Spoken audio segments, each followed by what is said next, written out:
Oh yeah yeah, oh yeah yeah, oh yeah yeah, oh yeah yeah, oh yeah yeah, oh yeah yeah, oh yeah yeah, oh yeah yeah, oh yeah yeah, oh yeah yeah, oh yeah yeah, oh yeah yeah, oh yeah yeah, oh yeah yeah, oh yeah yeah. Oh yeah yeah, oh yeah yeah, oh yeah yeah, oh yeah yeah, oh yeah yeah, oh yeah yeah, oh yeah yeah.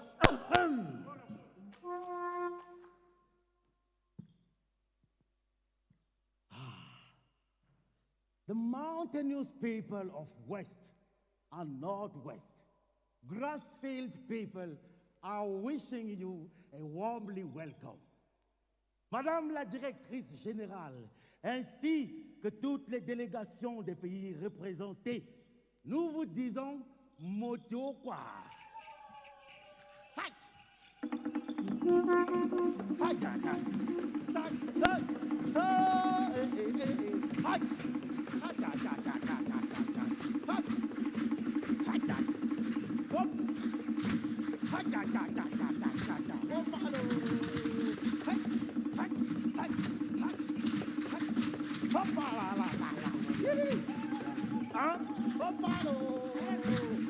Grassfield people famous for their dexterous dances and the Angwan Cultural Festival of the Bamoun, inscribed on the UNESCO's list of intangible cultural heritage of humanity.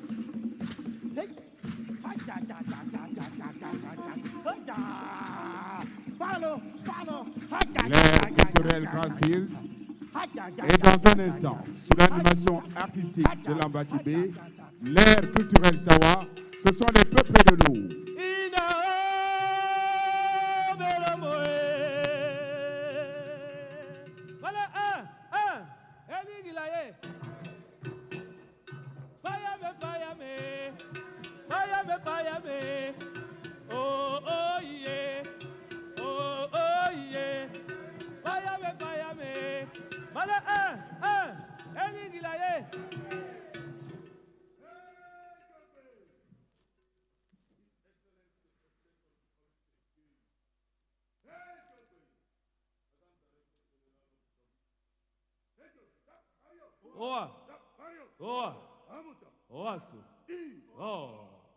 Madam Director General of the WTO, the Sawa people of the Republic of Cameroon wish you and your delegation a happy welcome and a warm stay in this republic.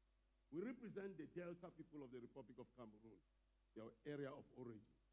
Madam Director General, Cameroon is a country of is a place of hospitality, and we wish you all welcome in the Republic of Cameroon. Hey, Gilbert! Hey, Gilbert! Jump, Mario! Oh! Jump, Mario! Oh! Vamos, Wasu! Oh! Kanda, Kanda! Hey, Somiako! Bata! Aso! Bata! Dangote!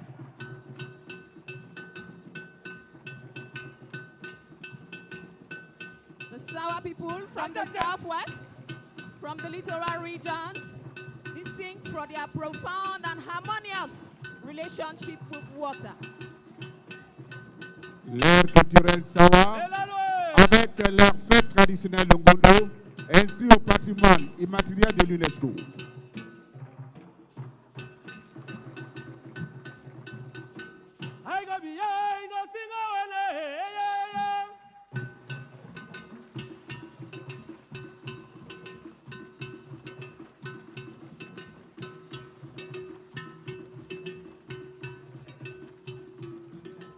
Our journey continues, and this time we take you to the Sudano-Sahelian Cultural Zone.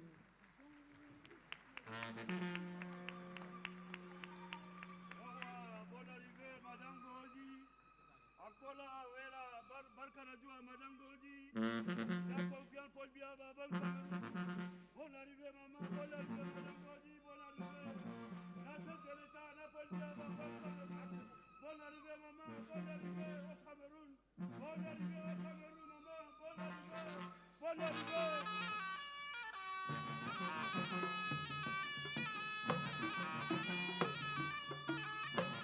Le Labido et sa cour.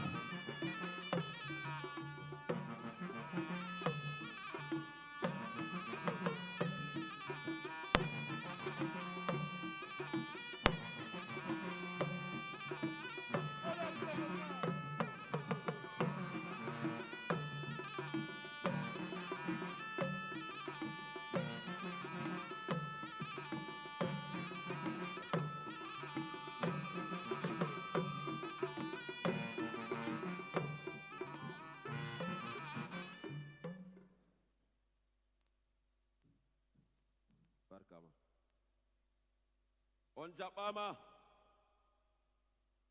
Mon. Le peuple soudano-sahélien exprime sa profonde reconnaissance à Madame la directrice générale de l'OMC, Madame Ngozi Okonjo-Iweala, ainsi qu'aux délégations des pays membres. Bienvenue au Cameroun. Welcome to Cameroon. Bonne arrivée, Madame Ngozi. Bonne arrivée, maman. Bonne arrivée, maman. Bonne arrivée. Bonne arrivée, la bonne vie à Baba Cameroun. La chef de l'État, bonne vie à Baba Cameroun.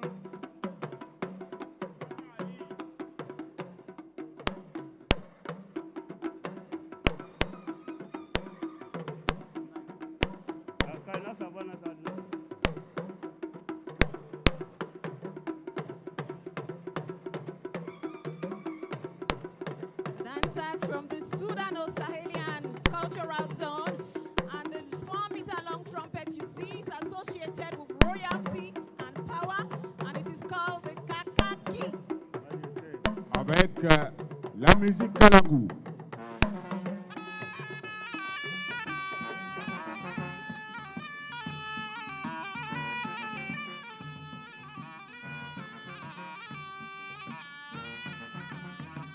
Le Cameroun, c'est l'Afrique, toute l'Afrique en un seul et même pays.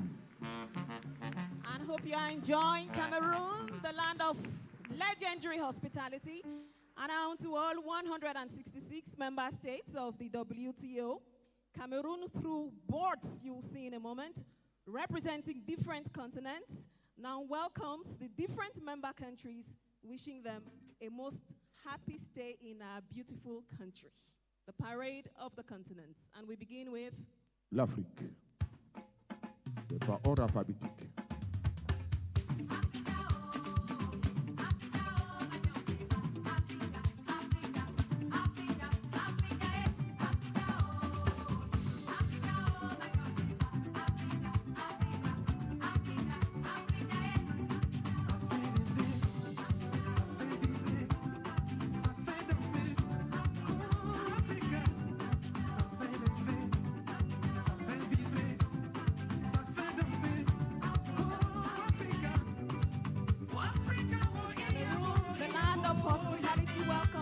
WTO member countries of Africa.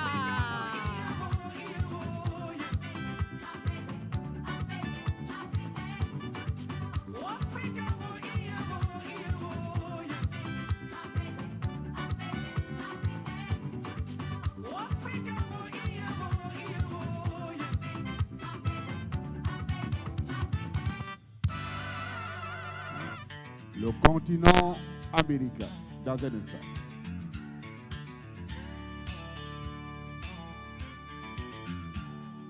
Borders drawn like bridges we Here can we are in the Americas. A trade for all the world beyond compare. Right here in Cameroon, side by side we stand, building a future for every land, for the happiness of citizens worldwide. In a world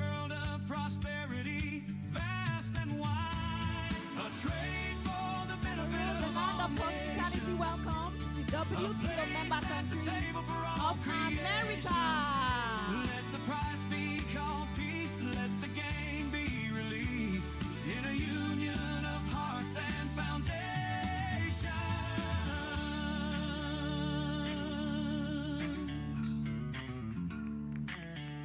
Up next and in a moment is De Asia. de Paris à Sydney, Le continent asiatique. vous avez traversé les mers, oublié vos frontières, vos latitudes. Ici, on vit dans la même exactitude. Alors,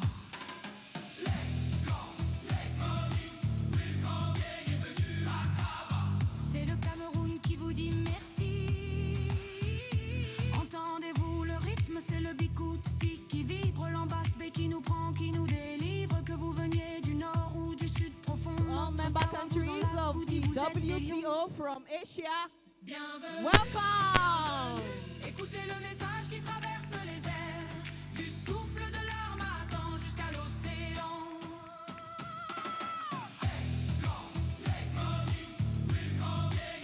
L'Europe, dans un C'est instant. le Cameroun qui vous dit merci. And here comes Un champ Europe. de coton au Cameroun, une nuit à l'usine en Europe, un café du sud-ouest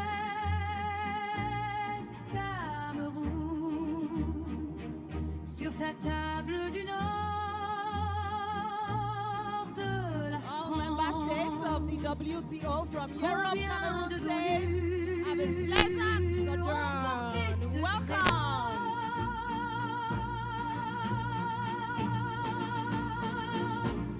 Faites tourner la terre en confiance, pas sur la fatigue d'un enfant, que nos échanges soient plus que des chiffres, un pacte simple entre toi et moi, pour que tous ceux qui traversent les vitrines gardent la dignité de ceux qui l'envoient.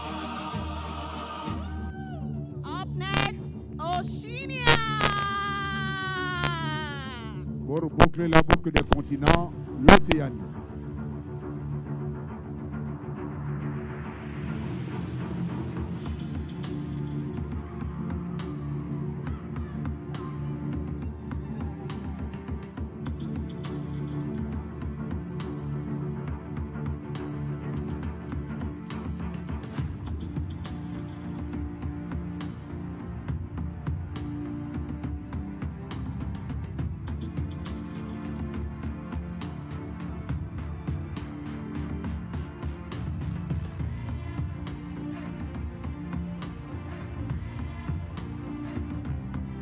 Cameroon to all member states of WTO.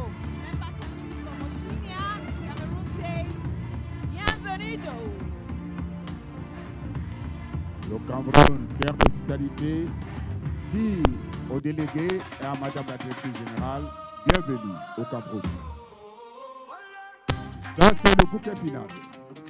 Bienvenue. Welcome to Cameroun. Welcome to Cameroun. Le Cameroun vous accueille avec son hospitalité légendaire. Organisation mondiale du commerce. Bienvenue au Cameroun, on te verse. Dans nos couleurs, nos forces, nos progrès. On va bâtir, avancer, partager. Organisation mondiale du commerce. Bienvenue au Cameroun, on te verse. Dans nos couleurs, nos forces, nos progrès. On va bâtir, avancer, partager.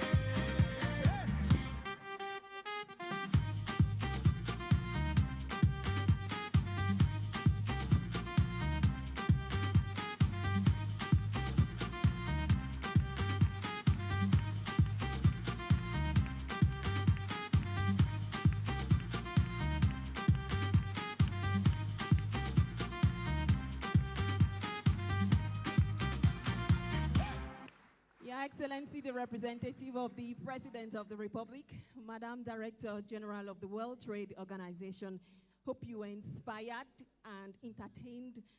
Welcome once again to Cameroon, and we hope you enjoyed the spectacle offered by the Cameroon government through the Ministry of Arts and Culture. Once again, welcome to our land of legendary hospitality. Thank you so very Merci much. et bon séjour en terre camerounaise.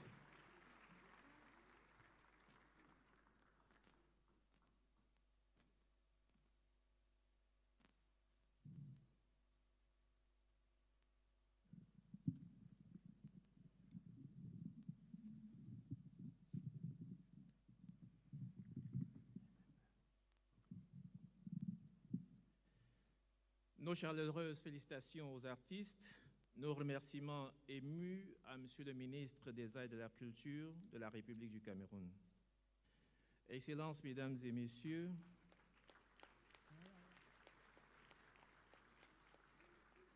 distingués invités, je vous prie de vous lever pour l'exécution de l'hymne national de la République du Cameroun. Ce sera fait à partir des instruments musicaux.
Merci à tous. Je vous prie de vous rasseoir.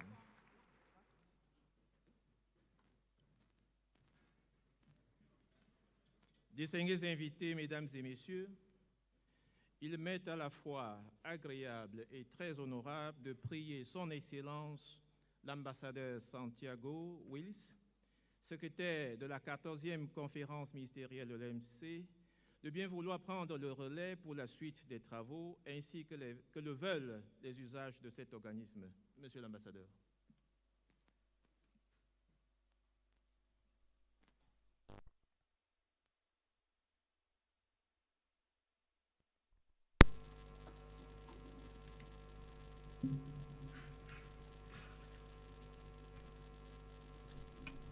Your Excellency, the Prime Minister of the Republic of Cameroon, Chief Dr. Joseph Dion Gute, Your Excellency Dr. Ngozi Okonjo-Iweala, Director General of the World Trade Organization, Your Excellency Mr. Mohamed B.S. Jallow, Vice President of the Republic of the Gambia, the Honorable Minister Luc Magloire Mbargantangana, Minister of Trade of Cameroon and Chairperson of the 14th session of the WTO Ministerial Conference. Your Excellency, Mrs. Francisca Elobe, AU Commissioner for Trade, representing Mr. Mahmoud Ali Yusuf, Chairperson of the African Union Commission. Dr. George Elombi, President and Chairman of the Board of Directors of the African Export-Import Bank. The MC14 Vice Chairpersons. The Honorable Minister Todd McClay, Minister of Agriculture, of Forestry, of Trade and Investment, and Associate Minister of Foreign Affairs of New Zealand. Senator the Honorable Kamina Johnson-Smith, Minister of Foreign Affairs and Foreign Trade of Jamaica, and the Honorable Minister Francisco Tiu Laurel, Secretary of the Department of Agriculture of the Philippines. Your Excellency, Ambassador Sakra Abdullah Al-Mokbel, Permanent Representative of the Kingdom of Saudi Arabia to the WTO. Honorable ministers, distinguished guests, ladies and gentlemen, welcome to the opening session of the 14th WTO Ministerial Conference here in Yaoundé. Let me begin by expressing sincere appreciation to the government and people of Cameroon, our gracious hosts, for their generous hospitality and the warm welcome extended to all participants, including the amazing cultural performance we just witnessed. I invite you all to join me in giving them a well-deserved round of applause.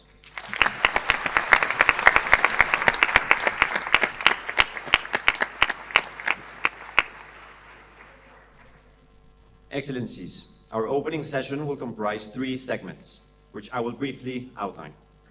The first segment will be the ceremonial part of the opening session. We will hear opening remarks from the MC14 chairperson and the Director General, followed by statements from other distinguished guests. This segment will culminate in an address by the Prime Minister of the Republic of Cameroon, who will officially open the 14th session of the WTO Ministerial Conference.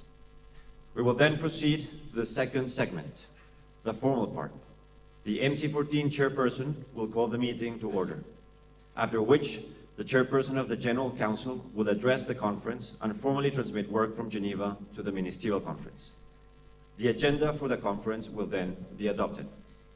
The Director General will subsequently provide a brief overview of the conduct of ministerial sessions, including the WTO reform breakout sessions scheduled to begin this afternoon. We will then transition to the final segment of the opening session, the ceremony of the deposit of instruments of acceptance of the Fishery Subsidies Agreement, and the celebration of its entry into force. During this segment, the Director General will deliver congratulatory remarks. Ministers or heads of delegation depositing their instruments of acceptance will be invited to the podium one by one to present their instruments to the Director General and take a photograph.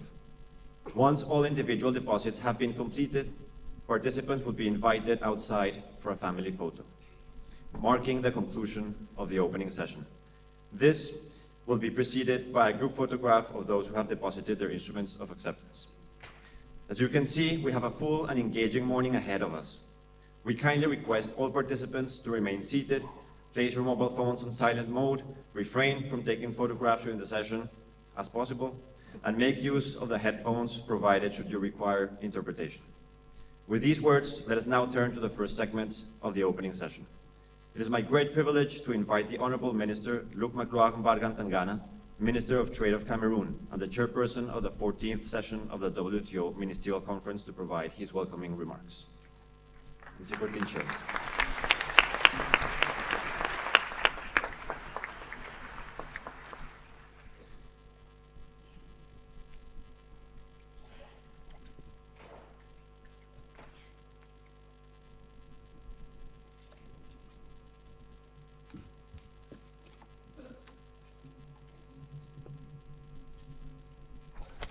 Excellences, Monsieur le Premier ministre, chef du gouvernement de la République du Cameroun, représentant personnel de son Excellence, Monsieur le Président de la République Paul Biya, Excellence, Monsieur le Vice-président de la République de Gambie, Excellence, Monsieur le ministre d'État, Mesdames et Messieurs les ministres et chefs de délégation, Excellence, Madame la Directrice Générale de l'Organisation mondiale du commerce, Dr Ngozi Okonjo-Iweala, Monsieur le Premier Vice-président de l'Assemblée nationale du Cameroun, Monsieur le Vice-président du Sénat, Monsieur le Secrétaire général de l'Union interparlementaire, Excellence, Madame la directrice exécutive du Centre du commerce international, Madame la commissaire de l'Union africaine, chargée du commerce, Monsieur le commissaire européen chargé du commerce, Monsieur le vice-président, Madame et Messieurs les vice-présidents de la 14e conférence ministérielle, Excellence, Monsieur l'ambassadeur, président du Conseil général de l'OMC, Excellences, Mesdames et Messieurs les ambassadeurs, Monsieur le gouverneur de la région du Centre, Monsieur le président du Conseil régional du Centre, Monsieur le préfet du département du Fundi, Mesdames et Messieurs les membres du Parlement, Monsieur le maire de la ville de Yaoundé, Mesdames et Messieurs les représentants de la société civile et du secteur privé, distingués invités, Mesdames et Messieurs. Fidèle à la tradition d'hospitalité qui caractérise notre continent, l'Afrique, et de façon spéciale le Cameroun, que beaucoup s'accordent, non sans raison, à qualifier d'Afrique en miniature, ainsi que nous venons de le voir, et même pourrait-on ajouter le monde en miniature.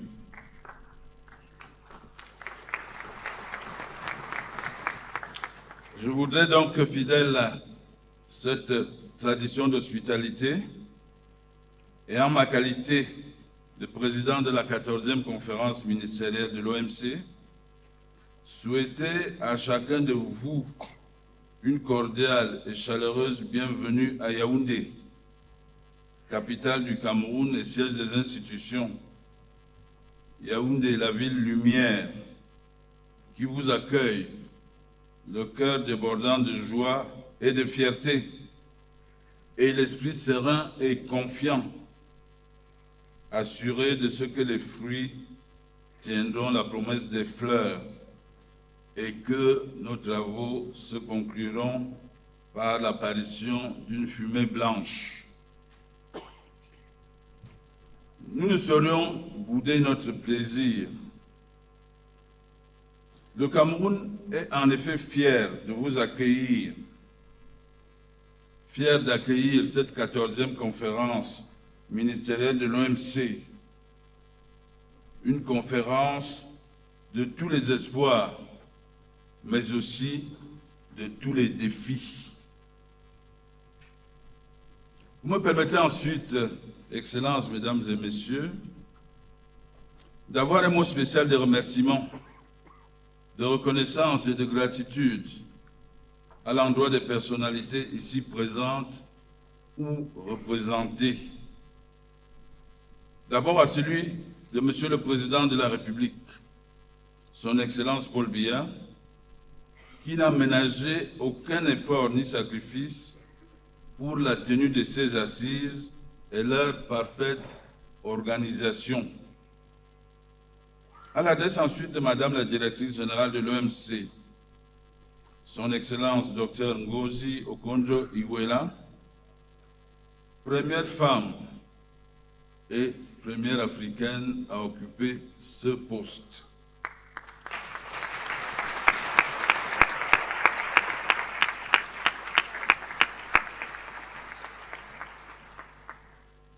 Pour son leadership exceptionnel, sa vista singulière, sa disponibilité prodigieuse et son optimisme ainsi que son enthousiasme qui finissent par convaincre même les plus sceptiques et à susciter l'adhésion.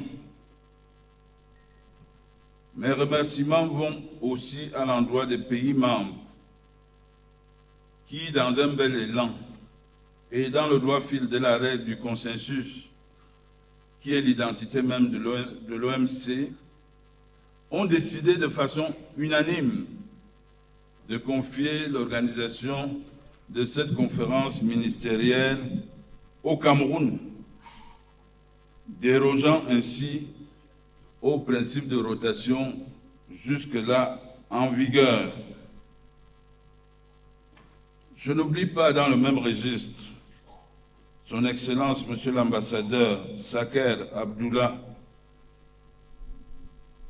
le président du Conseil général de l'OMC, pour son prestige, pour sa capacité à diriger cette organisation, à diriger l'instance, la plus haute instance décisionnelle de l'OMC, et pour sa capacité à transformer les divergences en convergences à accorder tout le monde sur l'essentiel.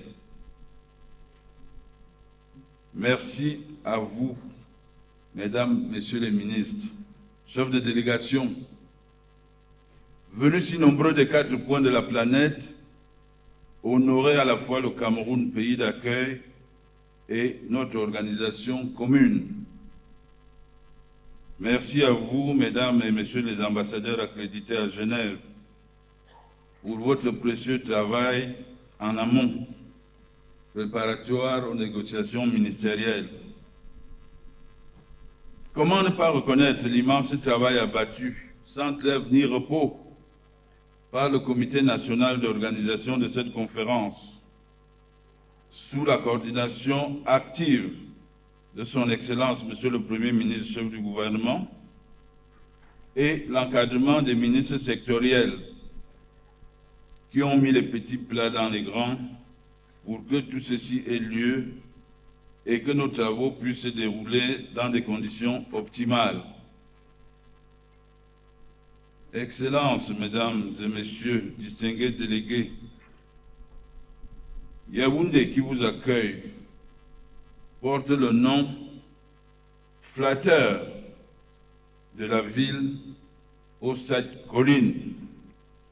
Les 7 collines qui s'élèvent ensemble dans un joli contraste et une parfaite symphonie pour former un seul et unique paysage. Cette image renvoie à l'esprit qui doit convoquer nos travaux, malgré nos divergences et nos diversités tout au long de ces 4 jours, et qui devront, à l'image de Yaoundé, contribuer vers un ensemble unique, homogène, pour que, à l'issue de nos travaux, le système commercial multilatéral se trouve renforcé et résilient.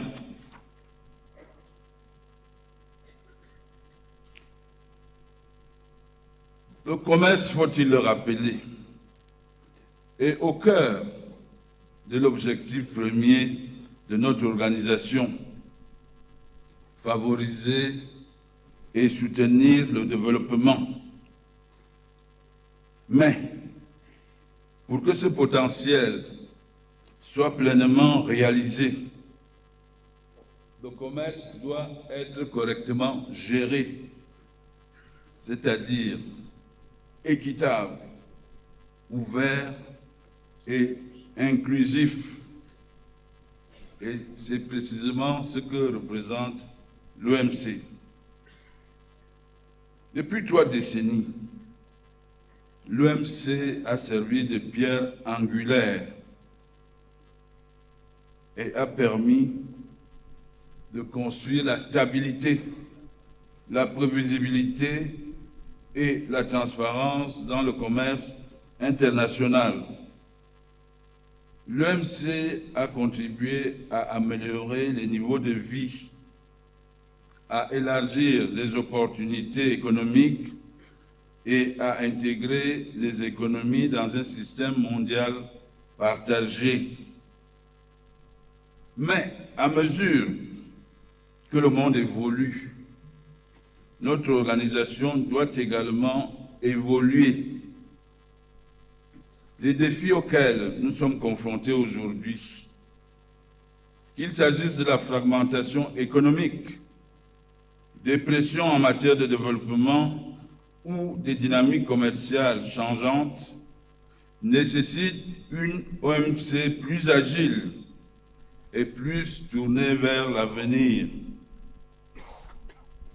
C'est précisément pour cette raison que nous sommes réunis ici à Yaoundé. En 2025, nous avons atteint une étape importante qui aura un impact positif sur les moyens de subsistance de millions et des millions de personnes dans le monde et sur la durabilité des océans.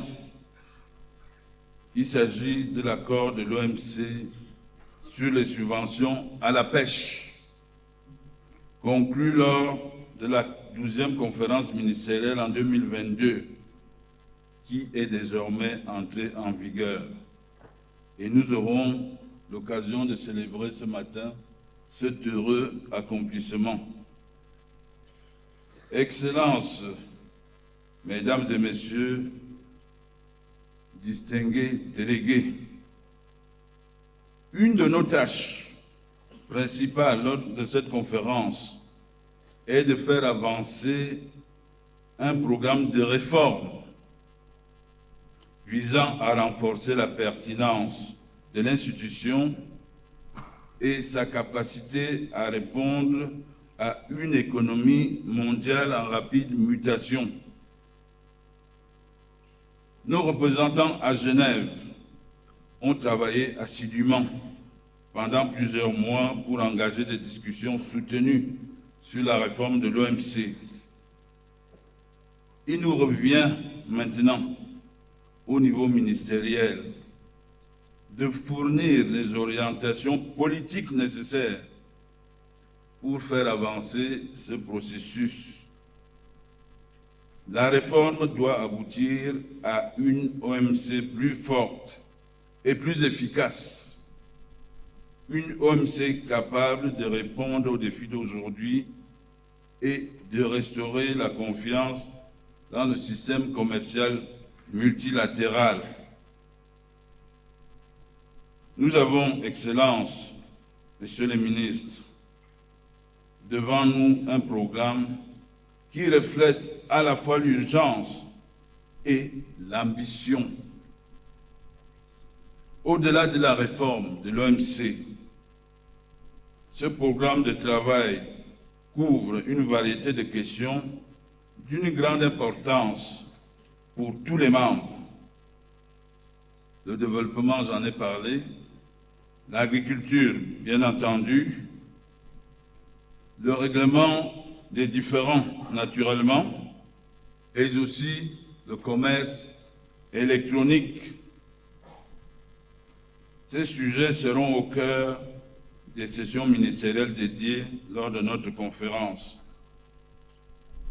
Pour s'en féliciter, il y a un nombre écrasant de membres, y compris le Cameroun, qui seraient désireux d'ajouter l'accord sur la facilitation des investissements pour le développement au registre des règles de l'OMC. Nous travaillons sur ce sujet avec le reste des membres depuis longtemps.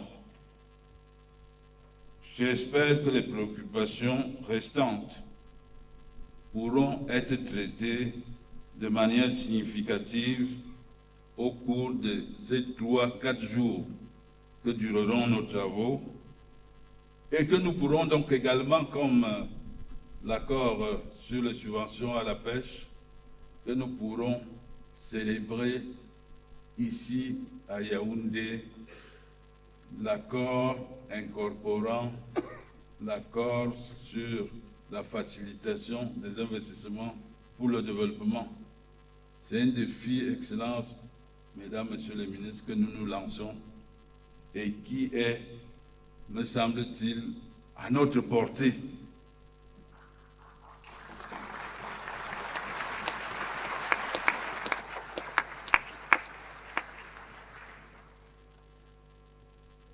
Cela démontrera en tout cas que l'OMC reste non seulement pertinente, mais essentielle pour relever les défis de notre époque. Mesdames, Messieurs les ministres, je m'adresse à vous. Cette conférence ministérielle représente une opportunité unique, une opportunité cruciale de relever le défi et d'envoyer un signal fort et positif au monde. Signal indiquant au monde que l'OMC est et reste debout. Saisissons donc ce moment unique avec détermination et responsabilité, mus par une obligation, la seule qui vaille, l'obligation de résultat. Gravissons ensemble les 7 collines de Yaoundé pour arriver au sommet, unis, forts, résilients. Voilà le défi que je vous lance. Voilà le défi que nous nous lançons. Vive l'OMC et le système commercial multilatéral. Vive les États membres. Vive le Cameroun, pays d'accueil de la 14e conférence ministérielle, et son illustre chef, son Excellence Paul Biya, président de la République et chef de l'État. Je vous remercie de votre aimable et bienveillante attention.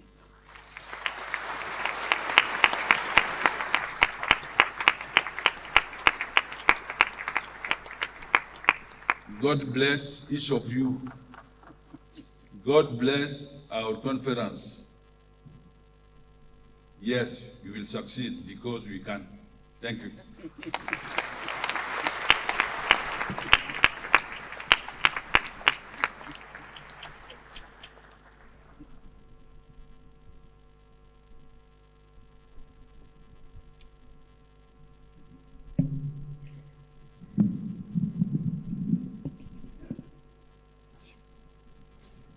Thank you, Honorable Minister and MC14 Chairperson. Let me now invite the WTO Director General, Dr. Ngozi Okonjo-Iweala, to provide her opening remarks. Director General.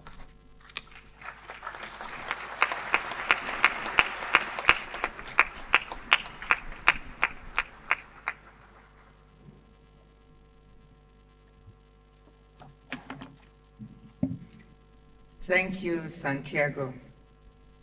Your Excellency, Dr. Joseph Dion Ngute, Prime Minister of the Republic of Cameroon, Your Excellency Mohamed B.S. Jallow, Vice President of the Gambia, Your Excellency Francisca Belove, African Union Commissioner for Trade Economic Development, representing the African Union Commission President,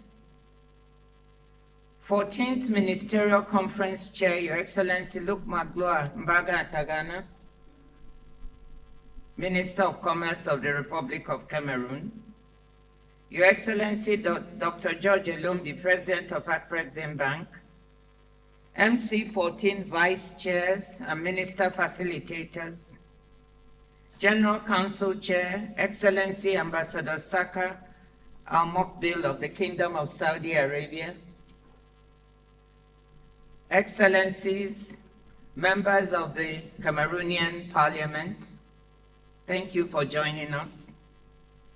Ladies and gentlemen, welcome to Cameroon and to the WTO's 14th Ministerial Conference. I'm so proud of all the members that are here.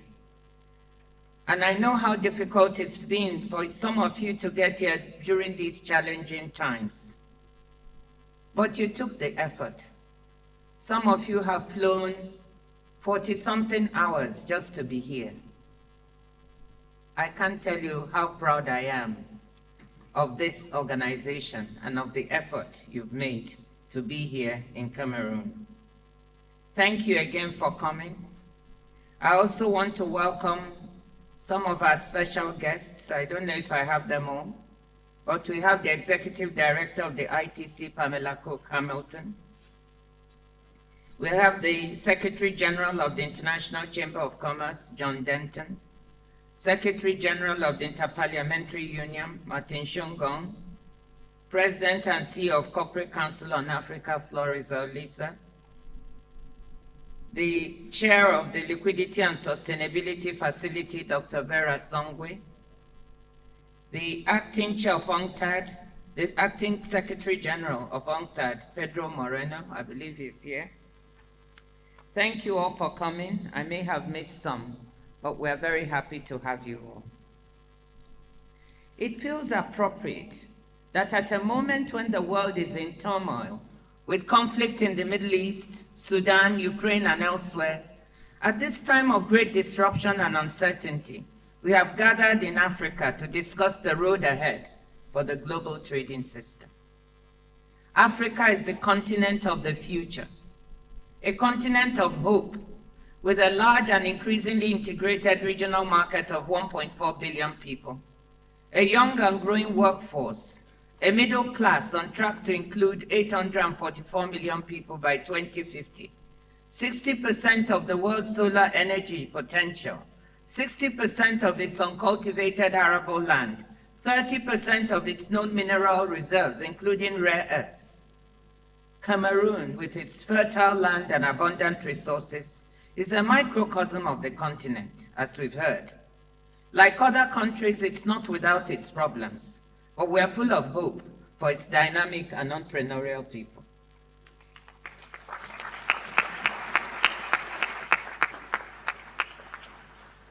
The WTO, as we all know, is also not without its problems. That might be the understatement of the century.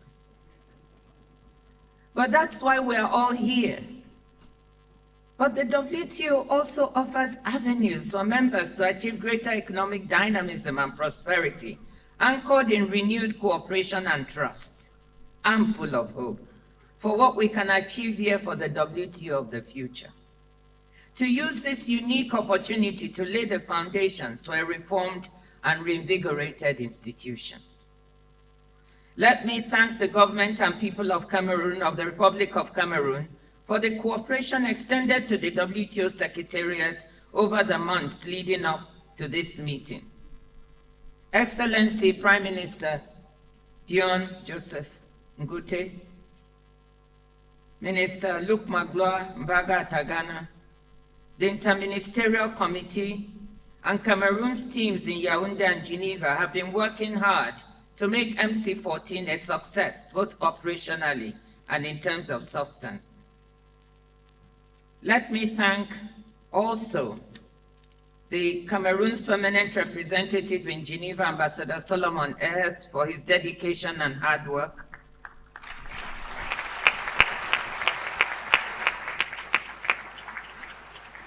And his belief that any curveball thrown at him, he would try to get Cameroon to solve it. We all owe a debt of gratitude to our General Council Chair, Ambassador Saka Omokbil of Saudi Arabia. I must say he's been one of the best to work with. Thank you, Ambassador Omokbil. And to our ambassador facilitators in Geneva, Ambassador Claire Kelly of New Zealand, Peter Olberg of Norway, Richard Brown of Jamaica, Leslie Ramsamy of Guyana, Alisa Fras Hussein of Pakistan, Kadra Hassan of Djibouti, Zukizi Koba of South Africa. Over the past 9 months in Geneva, they have spent countless hours listening to members to prepare the documents in the package I sent to you just over a week ago. And I want to recognize our MC14 vice chairs and minister facilitators and thank them in advance for the hard work coming. When we asked for volunteers to be minister facilitators, I thought maybe nobody will come forward because it's a bit of a thankless job, isn't it? But you all came forward. I want to honor and thank our vice chairs, who together with our MC14 chair will also be facilitators. Her Excellency Minister Kamina Johnson-Smith of Jamaica, Minister Todd McClure of New Zealand, Minister Han Kuyo of Korea, Minister Chris Bryant of the United Kingdom, Minister Grace Hu of Singapore, Minister Manuel Tovar Rivera of Costa Rica, Minister Dwight Fitzgerald Bramble of St. Vincent and the Grenadines, Minister Jumoke Oduwole of Nigeria, Minister Bilal Azhar Kayani of Pakistan, Undersecretary Assis G. Perez of the Philippines. Thank you so much. Please give them a round of applause.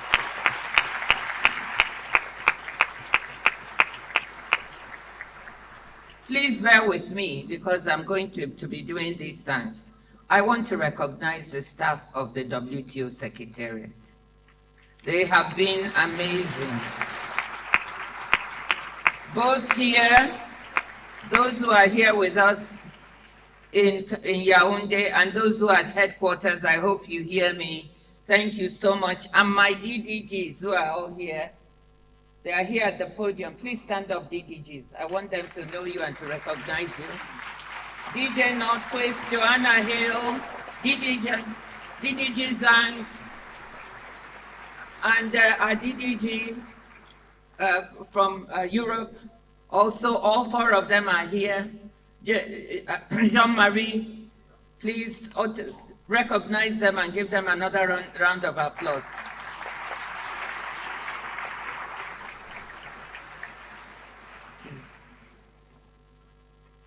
In addition, I want to thank ministers and ambassadors from the African group and the wider ACP group for treating this ministerial as their own.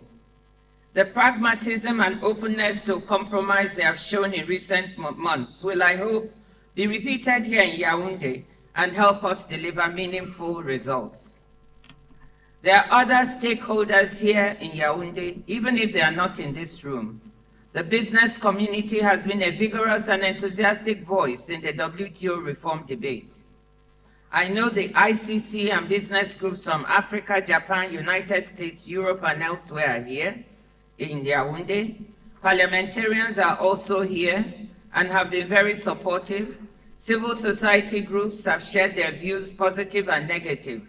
I thank them all for their inputs. Excellencies, we cannot deny the scale of the problems confronting the world today. Even before the conflict in the Gulf destabilized trade in energy, fertilizer, and food, national governments and international institutions alike had been struggling to navigate rising geopolitical tensions, intensifying climate pressures, and rapid technological change. Accompanying these shifts has been an increasingly loud questioning of multilateralism. It's no secret that the world trading system is experiencing the worst disruptions in the past 80 years. But these disruptions are a symptom of the wider disruptions shaking the international order created after the Second World War to prevent a repeat of the horrors of the first half of the 20th century. Two schools of thought exist on where that order stands today. Some argue that we are in a rupture, a fundamental break with the past. Others counter that we are more in a transition, as institutions and practices adjust to a world in which economic and geopolitical power are more widely distributed and leadership is more diffuse. Whichever school of thought you subscribe to, three things are clear. First, the world order and the multilateral system we used to know has irrevocably changed. Second, we will not get it back. And third, we must look to the future. That means figuring out what worked well in the old order so we can keep it and build on it. It means figuring out what did not work well so we can repair it. And it also means identifying the gaps in the renewed order we are shaping so we can close them. This framework through which I look at what is happening in the world today also applies to the global trading system and the WTO. So, what worked well with the global trading system? Open international trade has raised living standards and created wealth in both rich and poor countries, helping to lift over 1 billion people out of extreme poverty in recent decades. But these impacts were uneven. Many poor countries and poor people, poor regions within rich countries were left behind. There were job displacements. Nevertheless, it's indisputable, however, that trade has been a major factor in raising living standards and in the unprecedented progress against poverty. The post-war international order has sustained peace among great powers for 80 years. The volume of global trade today is more than 47 times higher than it was in 1950, while real global GDP has grown 15-fold over the same period. Due to a system of rules and norms that kept trade flowing, economies have shown remarkable resilience through so many global crises.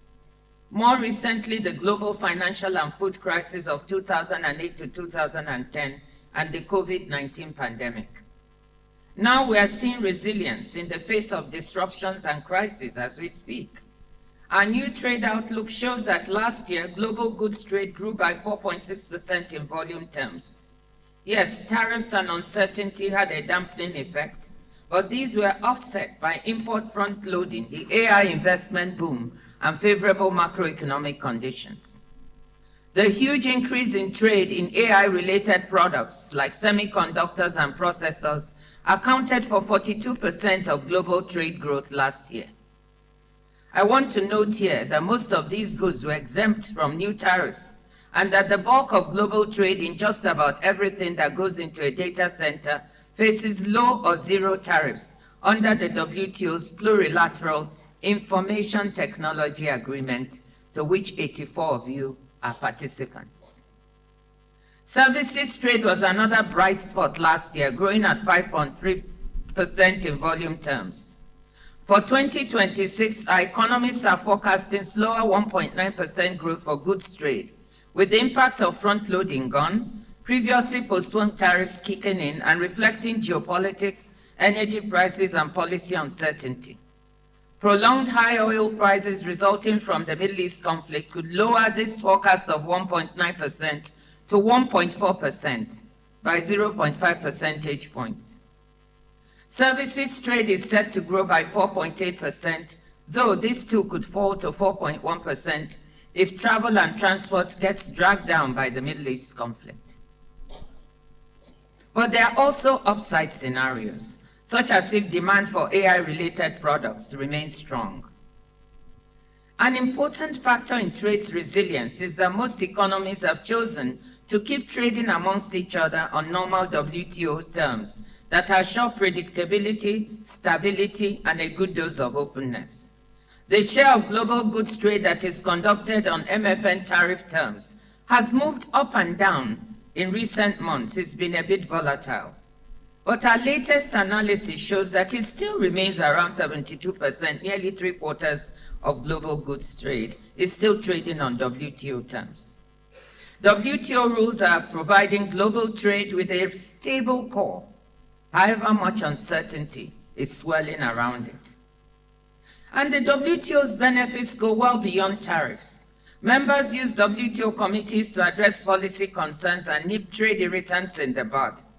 Rules in areas like SPS, TBT, customs valuation, and intellectual property lead to practices that enable value chains to function smoothly.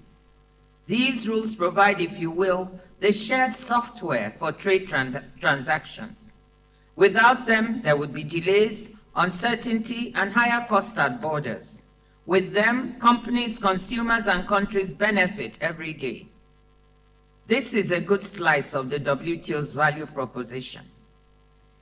Even our dispute settlement system, much cherished by WTO members, hobbled as it may be, is still being used by members to resolve their differences, with 14 active consultations now, 11 panels being composed or in proceedings, and 1 ongoing arbitration. And we now also have the Multi-Party Interim Appeal Arbitration Arrangement, MPIA. I always find this a very big mouthful. This is functioning well as a second-tier arbitration appeals mechanism. Here I want to remind all of us of an important but often overlooked fact. Trade is a means to an end. That end is to help economies grow, prosper, and deliver better lives and livelihoods for people. It is worth remembering that in the preamble to our founding Marrakesh Agreement, it says that the purpose of the organization is to enhance living standards, help create employment, and support sustainable development. This was written in 1995. And I tell everyone, the reason why I competed for this job of the WTO is because of that stated purpose. When I looked at it, I said, this organization is all about people. But very often, we forget it. So I want us to remember it today, that the WTO's value proposition, properly applied, can still deliver for people in each and every one of our members. So what doesn't work? This is the tough part. and it is what your representatives have been working on in Geneva for the past 9 months. An organization that originated among 23 mostly like-minded members grew to 128 at the GATT's institutionalization into the WTO in 1995, and today counts 166 members of different economic sizes and persuasions. Yet, in the past 30 years since the Uruguay round, not much has changed in the organization's rules and governance. This was bound to lead to tensions within and between the organization's core functions. These tensions are very much out in the open today in this member-driven organization, as one headline after the other pronounces the organization's either impending demise or irrelevance. The monitoring, transparency, and notification pillar has suffered from inadequate compliance. Subsidy notification rates in particular have dropped significantly over the past 10 years. Some members comply diligently and others less so. According to our database as of last week, 64 members only had filed their subsidy notifications for 2025, meaning that 102 had not. Even when notifications are submitted, and I should recognize that submissions are made for over 3/4 of notification obligations, they are often late, incomplete, or unclear, so the quality is not that great. Some of this is due to members lacking capacity and needing assistance. That's understandable. But for others, this is less the case.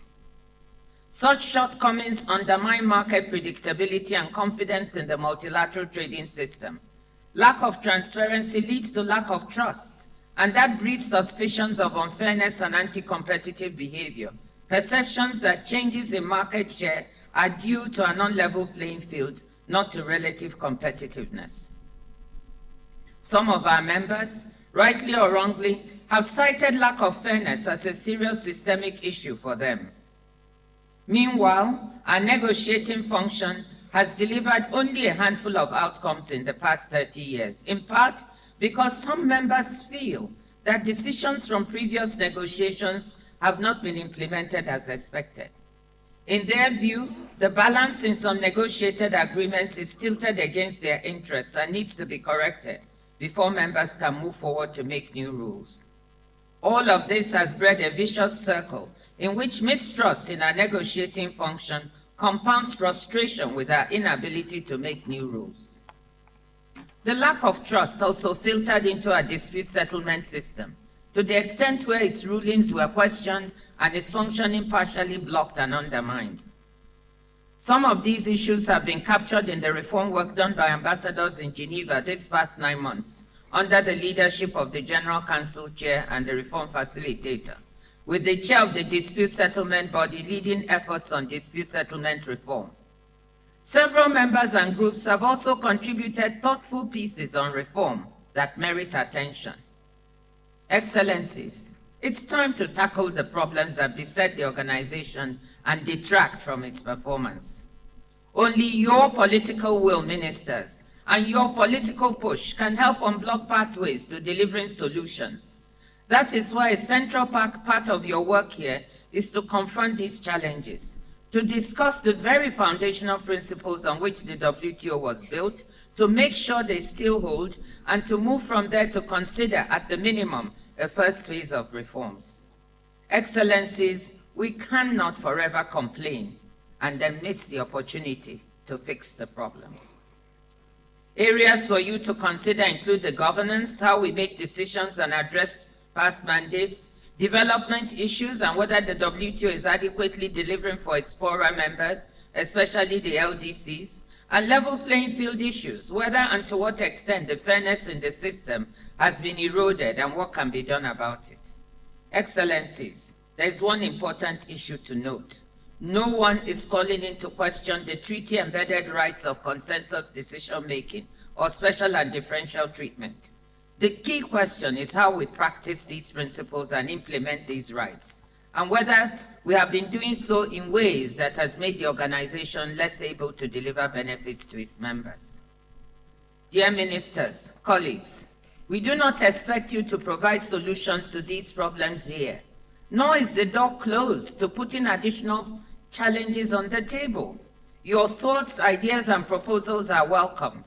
At the end of the reform discussion, we hope that there'll be clearer convergence on what isn't working in the system and that you can take a decision to endorse a program of work on the reforms to move the WTO forward.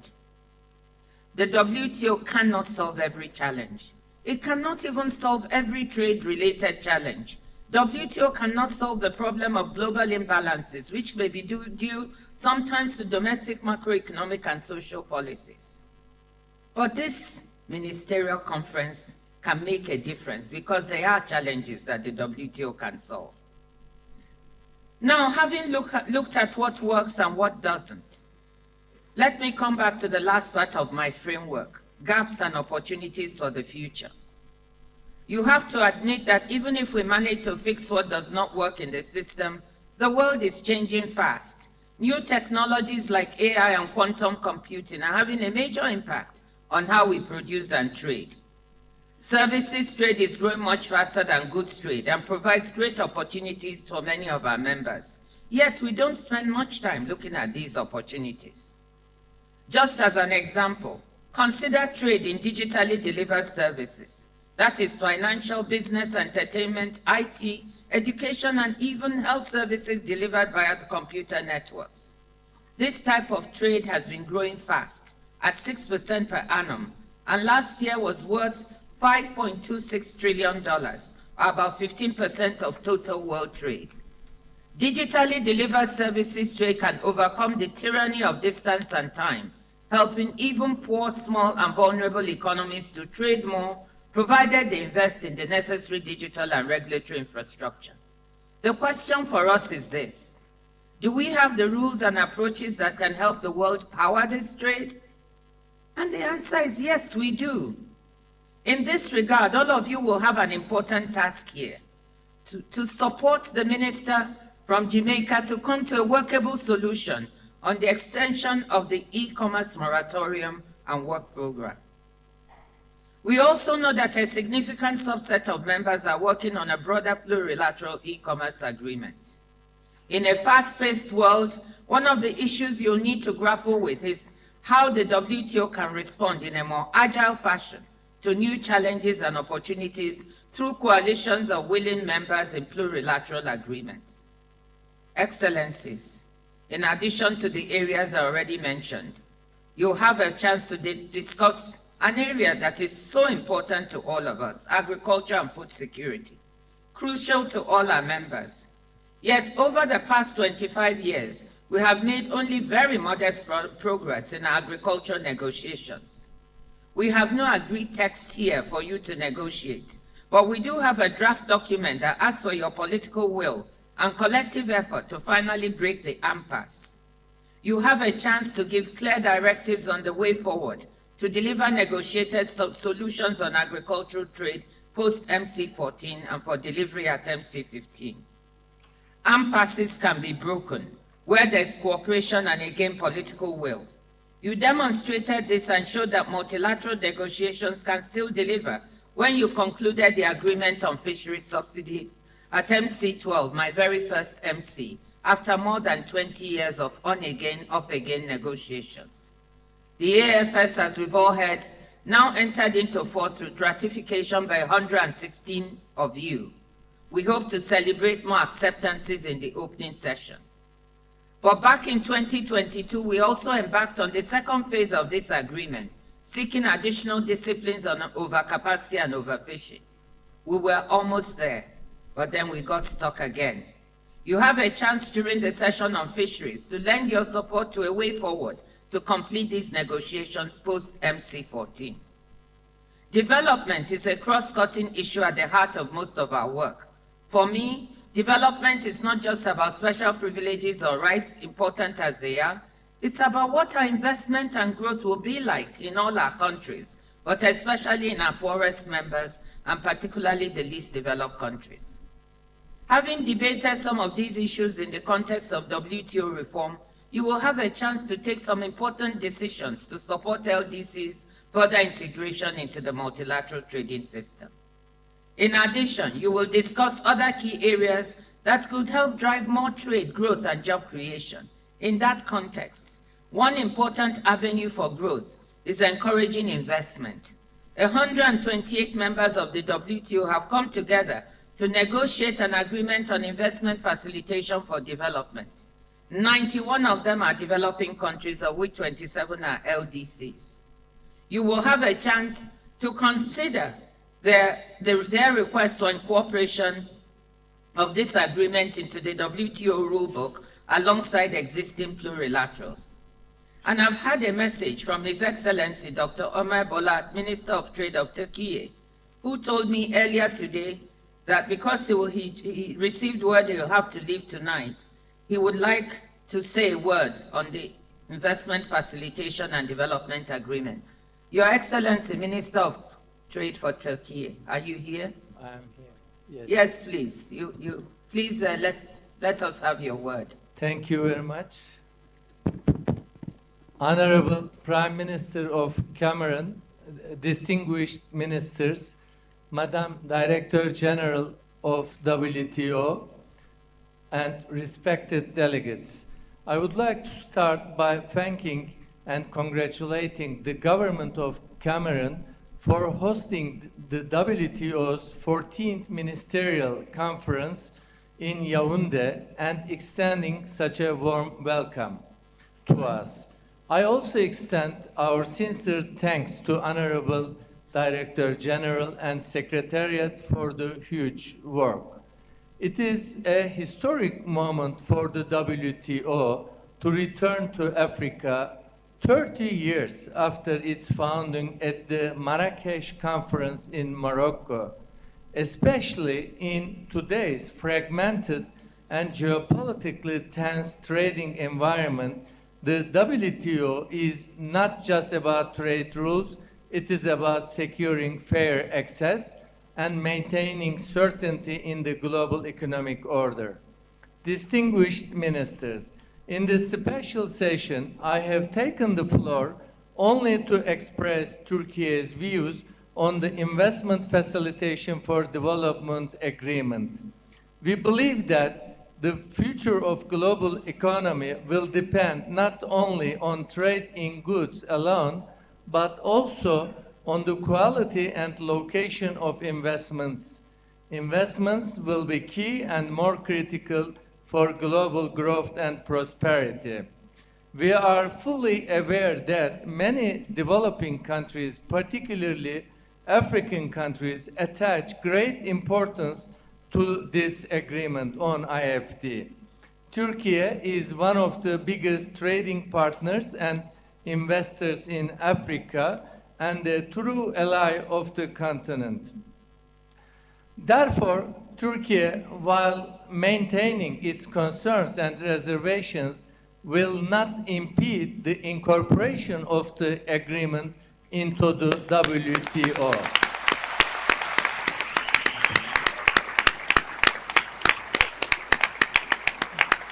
In this regard,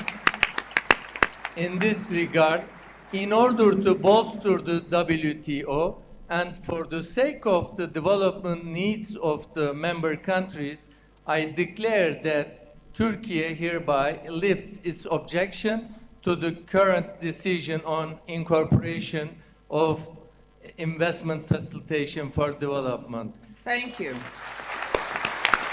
Thank you very much.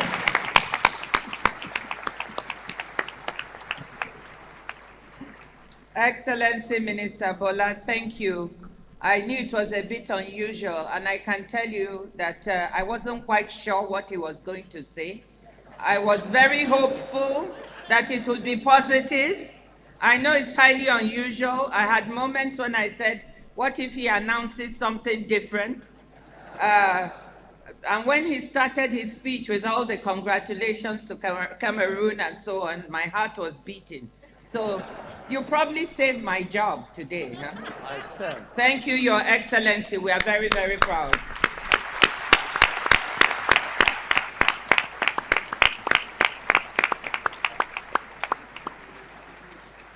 Excellencies, I know I've made a long speech, and I'm coming to the end now.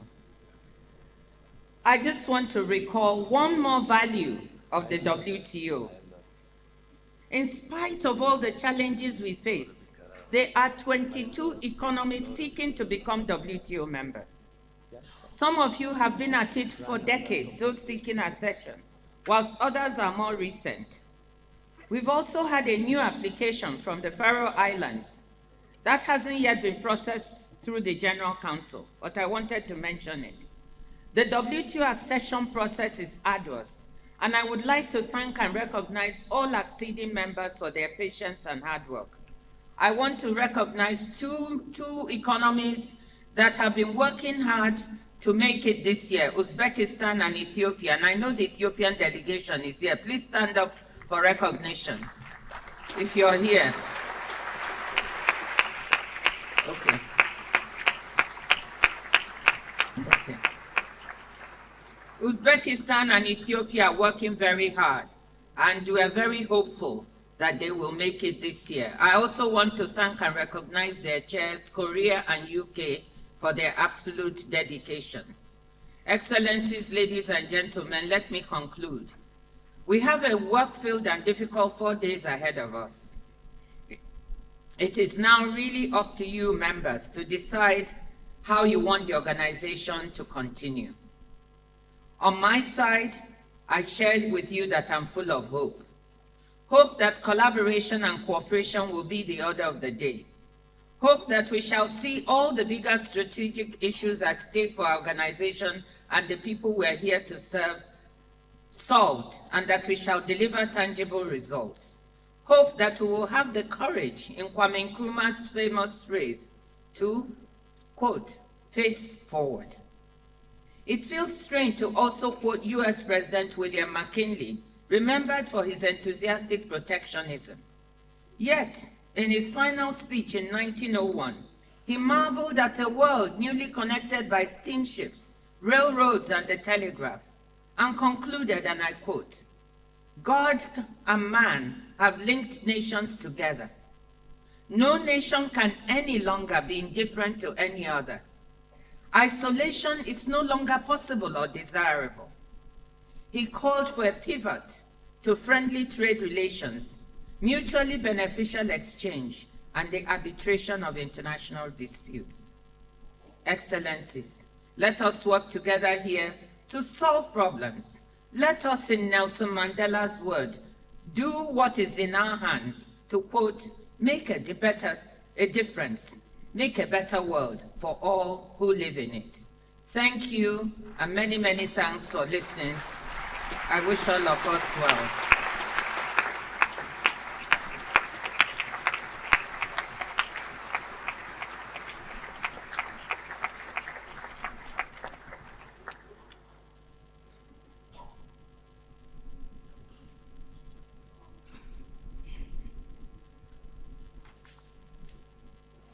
Thank you, Director General. I'll now invite distinguished invited guests to address the Ministerial Conference. First, allow me to invite Dr. George Olombi, President and Chairman of the Board of Directors of the African Export-Import Bank, to address the Ministerial Conference. Dr. Olombi.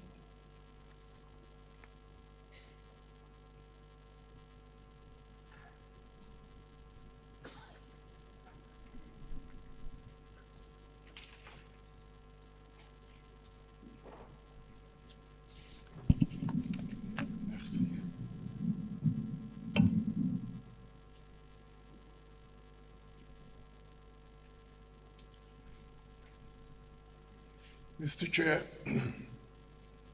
Your Excellencies, Honorable Ministers, distinguished members of the ladies and gentlemen of the press, Mr. Chair, if you would permit, I'll adopt the protocol that you had already. If I attempted to follow it, I'll make very many mistakes.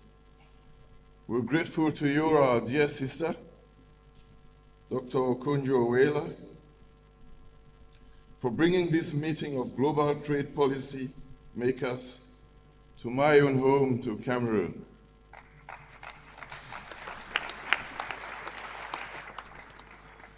It was said earlier by your chairman that it's Africa in miniature, and he took care with the assistance of his colleague, the Minister of Arts and Culture, to make sure that Cameroon also was the world in miniature. You experienced it. I'm also sure that you've all mostly experienced the very unique and diverse cuisine that this country enjoys. And you will now realize, my dear sister, why it is that Cameroon, even though a very good friend of Nigeria, did not join you in the jollof wars. This occasion marks the first ministerial conference held in Africa since the last one in Kenya in 2015. We recognize the logistical challenges convening more than 166 ministers and policymakers in this city, but the decision you made to host here against all odds, and we became aware of some of the difficulties and the challenges you faced in doing so. The decision sends a powerful message that the time has come to rethink a multilateral system that has not served Africa so very well. We understand that your agenda this week is extremely wide-ranging. It's a closed meeting. Some of us may not have the opportunity to take part there, as we certainly don't have the vote. However, you invite us at Frexim Bank here, and what brings us to Yaoundé is your program, the PPC, the Partenariat pour le Coton. So let us talk cotton a little. First, we are not surprised that you chose to bring us here to talk cotton because of your very strong interest in it. It's one of those areas we believe Africa must begin to add value in order to reduce its dependency and improve on its own foreign exchange gains. After all, our sister, Dr. Okonjo-Iweala, you have been the global ambassador for African fabrics and garments for many decades now.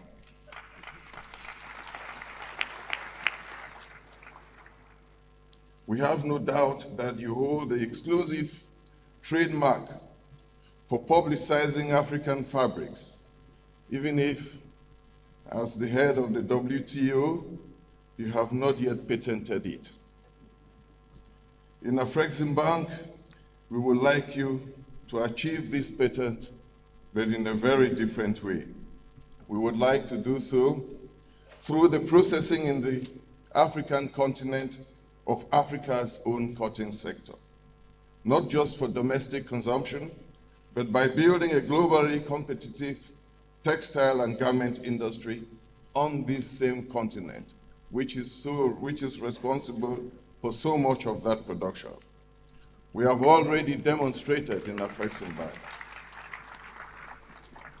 We have demonstrated through our investments in the Benin Special Industrial Zone. Benin is a little country on the West African coast, that Africa can supply quality products to major global brands. And these brands include Nike, Zara, H&M, and so on. Building on this success in Benin, we have begun constructing special economic zones dedicated to cotton processing and other industries. We have done so, started in Cameroon, in Chad. Advancements have been made in Côte d'Ivoire and in Mali, and we have commenced the active discussions with Kenya and Rwanda and Nigeria and other countries across the continent. In Nigeria alone, the commitment is $2 billion to transform that sector in that very large country completely. We are implementing this program in partnership with Arise Integrated Industrial Platform. That platform belongs to you, the African ministers.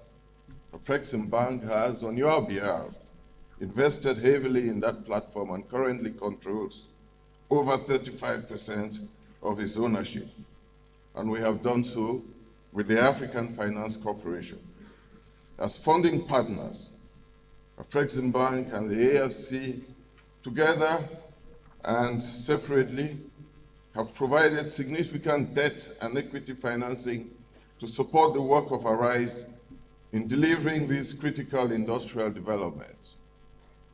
Together, we have resolved that over the next 15 to 20 years, Africa's cotton, Madam Director General, you may be on retirement then, but we have resolved that within 15 to 20 years, our cotton should no longer be exported in its raw form.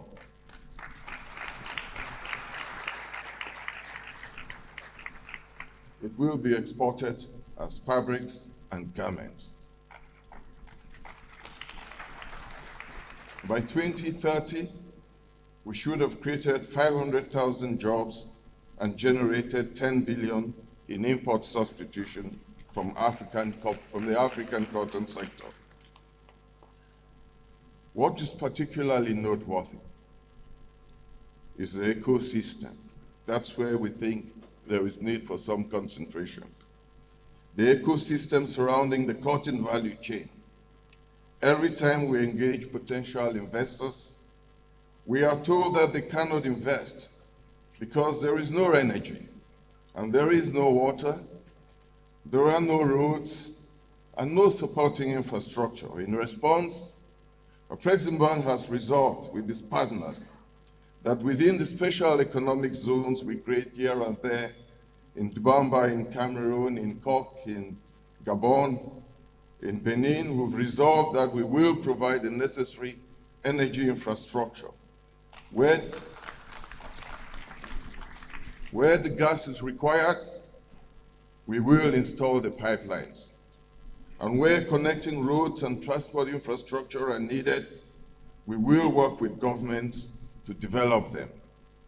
We have also committed to providing working capital financing through our African Trade and Distribution Company to cotton processing firms across the continent. In addition, we have made a very deliberate decision to locate within those zones what we describe as the African Quality Assurance Centers, so that no longer would the product be tested at destination. They will be tested in the industrial zones, ensuring that the products meet the required international standards before they leave the African shores. For these investments to succeed and generate the desired impact, you as ministers and the public sectors must do your part by putting the right policy frameworks in place. You must be bold. This is a struggle. It is a war. I know in the WTO you chose to describe them in terms of cooperation, but we must protect our nascent industries from unfair competition by heavily subsidized industries elsewhere. Director General, in your statement a few minutes ago, I heard you say fairness over 6 times. Fairness is sometimes not about equality of treatment. It's about bringing others to the right level playing field. And what we see today is not about rules.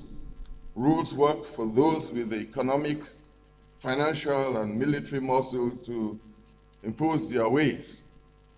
We are concerned. We are actually worried that the existing world trading system it just might not deliver the fairness that our continent deserves. A fair trading system is what we call for, but the one which exists at the moment and is currently conceived remains great work in progress. We will make these investments in Africa, which I have announced, but they will come to nothing if there are no measures to safeguard them.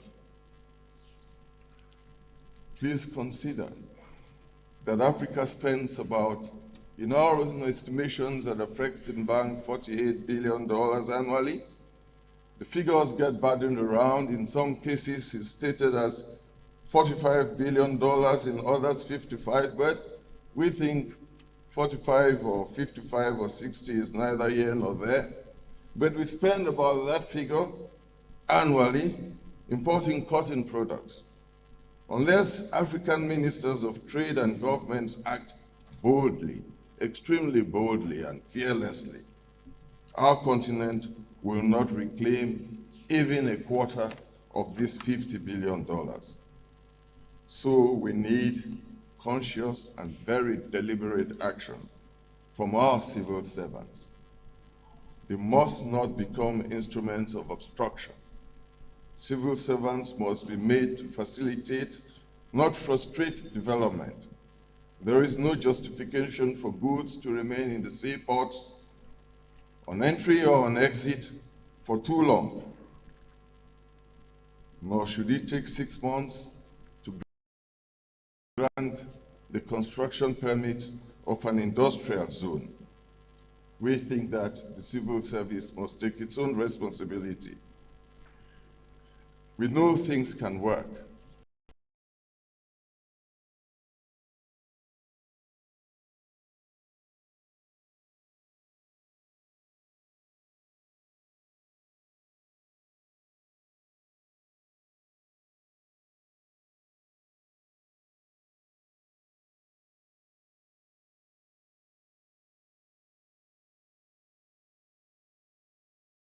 About that in Benin, except that at some point, a very determined private sector-driven government resolved to make the industrialization of cotton in Benin to succeed.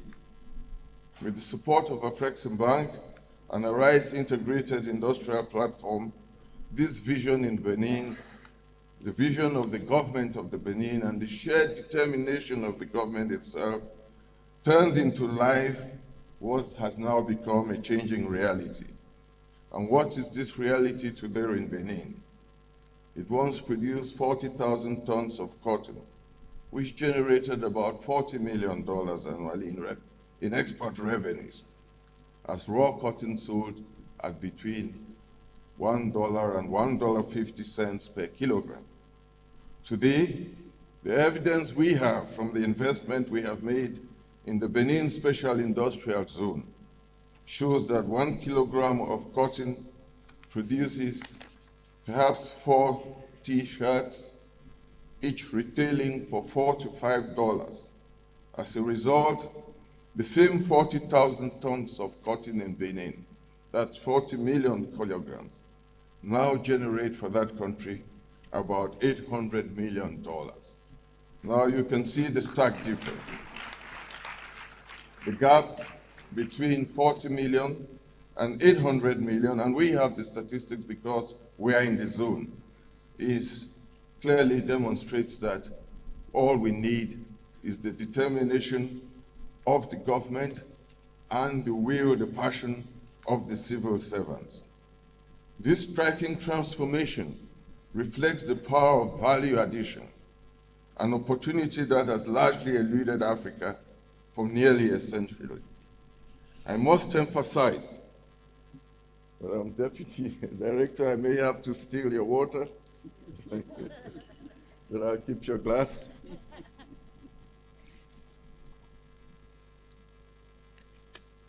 I would like to emphasize that this success was not driven by money alone. Money turned out not to be the issue. Africa24, as I speak, has a balance sheet of $50 billion.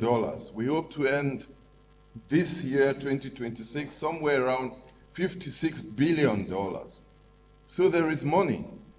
And right now, as we speak, we're carrying about $11 billion in liquid assets.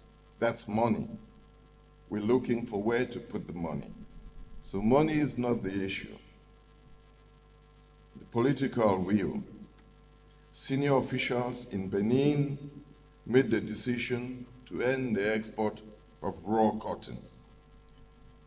It works when governments resolve to protect young industries and when civil servants understand that this transformation must happen. We have the money, we seek the expertise, which is the only area where we think something was lacking. We have the money, we seek the expertise, we need the passion of the countries. We have partners ready to work with us. The African Finance Corporation, the other members of the African Alliance of Multilateral Financial Institutions. I'll be over in just less than a minute, Secretary General. I wouldn't be too long. The other members of that alliance, Afreximbank is particularly encouraged that the new leadership of the African Development Bank shares our commitment to transforming Africa's cotton sector and other commodities. This alignment at such a critical moment will undoubtedly strengthen our execution capacity and accelerate the achievement of our shared goals for the continent. We are also working with export credit agency partners in China and Switzerland to mobilize affordable funding in support of these efforts. Let me conclude, Secretary General, by thanking the members of the press, of the African press here present, for helping to take this message of a global positive Africa into African homes. Gentlemen of the press, of the African press, please take this message into African homes, into African public institutions, into the African streets. You must combat the negative imaging about our continent. There are good things happening. If you continue to relay just the negative aspects of our own continent, you will entrench a certain belief that the continent is full of risk. Risk here, risk there. In my 32 years in Afreximbank, we have provided several $billion and we haven't lost $1 billion yet after disbursing over $500 billion. Your continent is not risky. Your continent has opportunities. Your continent needs men of passion. I also thank our African ministers and governments for creating Afreximbank. Created Afreximbank not just as an institution, as any other multilateral. You created it with extraordinary innovation. When I saw the creation instruments for the first time, they were very distinct. They did not look like the instruments of any existing multilateral then. And you gave it the flexibility to act boldly, very swiftly, and with impact. This is your institution. It belongs to you, it belongs to the government. I repeat, it belongs to you. What you want is what we will do.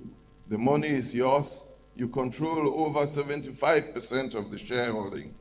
Afreximbank's success lies in the fact that it is, perhaps, the only multilateral institution in the world which is fully owned by Africans, guided and controlled by Africans.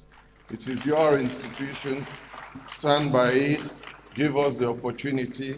Sign the land certificates when we want them. Sign the approvals when we need them. We have the money. We will get the expertise. Thank you, honorable ministers, for listening to me, and thank you for these 3 minutes that I have exceeded. I'll get another bottle.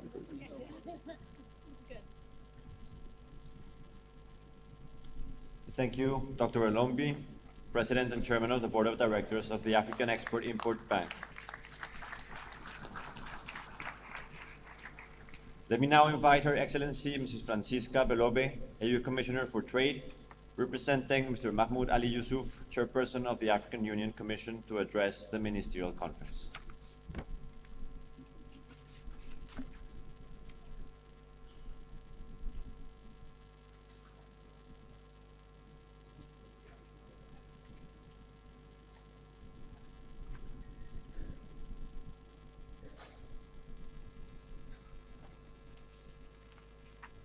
Merci beaucoup.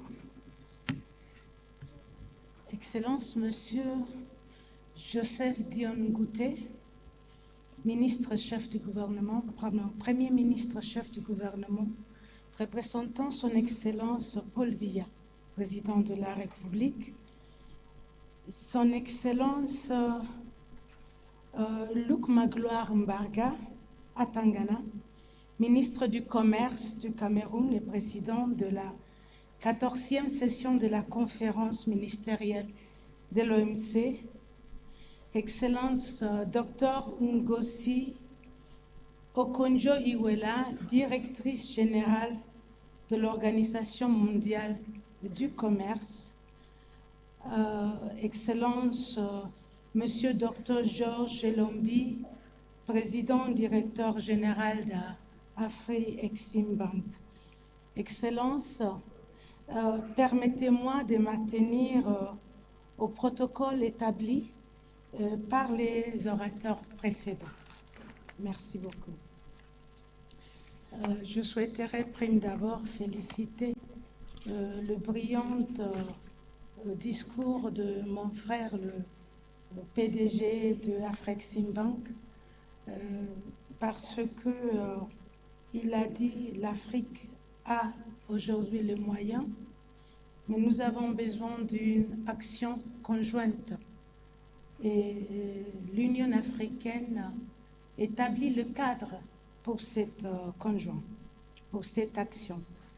C'est un honneur et un privilège de m'adresser à cette 14e conférence ministérielle de l'OMC au nom et en représentation de son Excellence Mahmoud Ali Youssouf, président de la Commission de l'Union africaine, qui, malgré sa volonté, n'a pu faire le déplacement sur Yaoundé.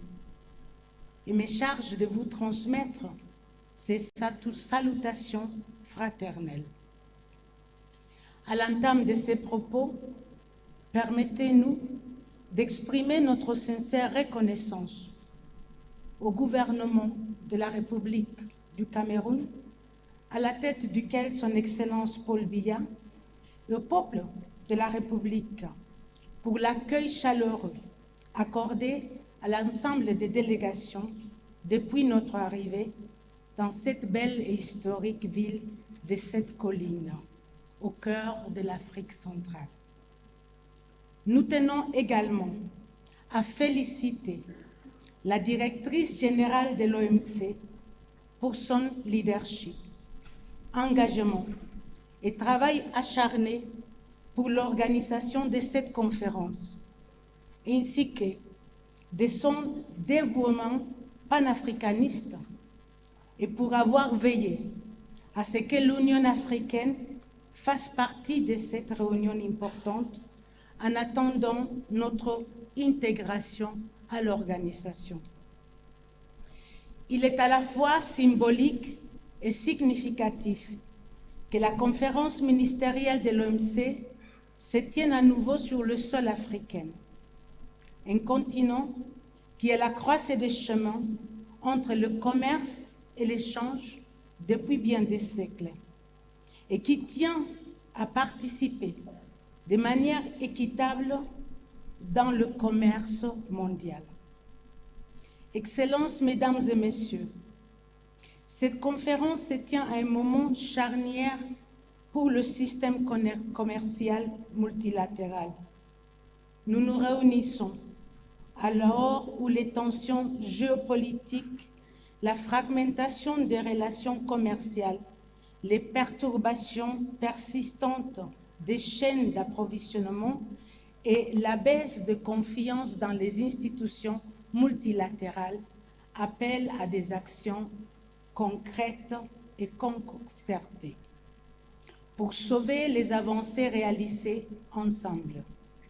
Ces développements mettent en lumière des vulnérabilités systémiques et renforcent une réalité simple mais urgente. L'OMC doit évoluer pour rester pertinente, crédible et orientée vers les développements. Pour l'Afrique, les enjeux ne pourraient pas être plus élevés.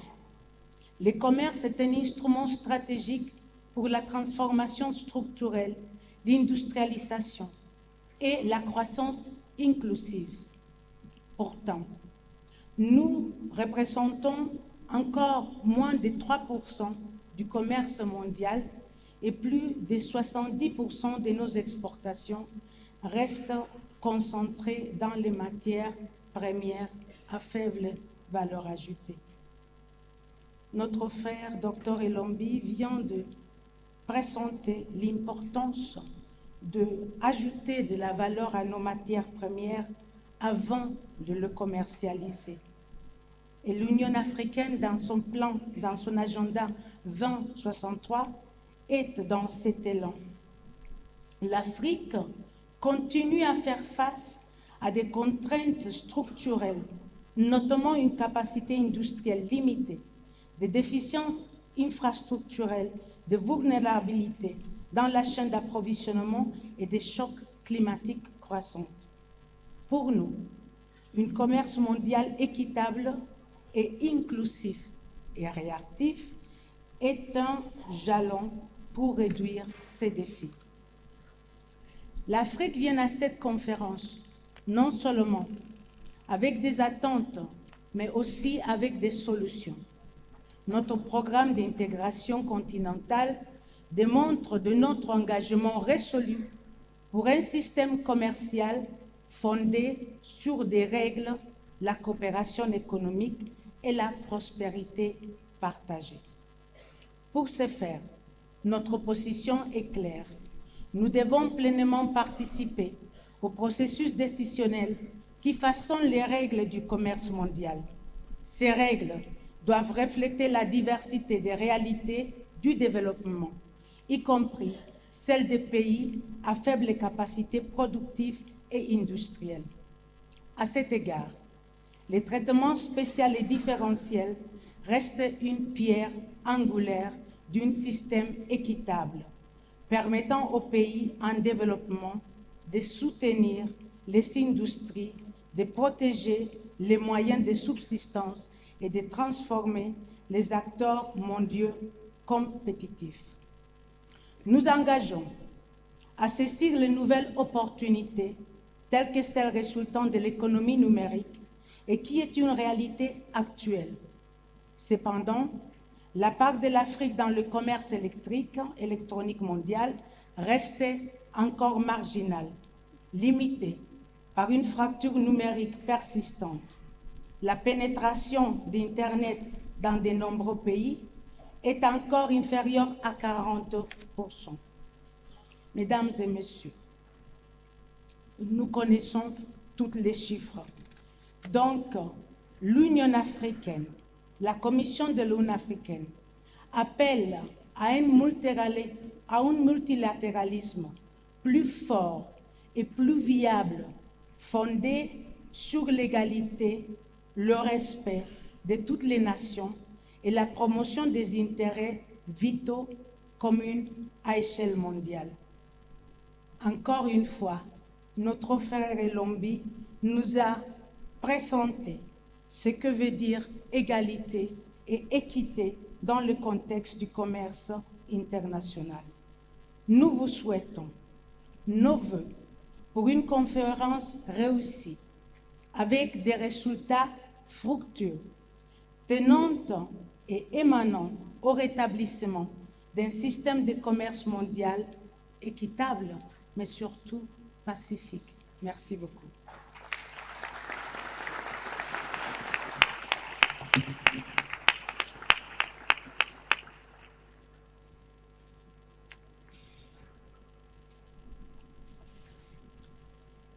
Thank you to the AU Trade Commissioner, speaking on behalf of the Chairperson of the African Union Commission.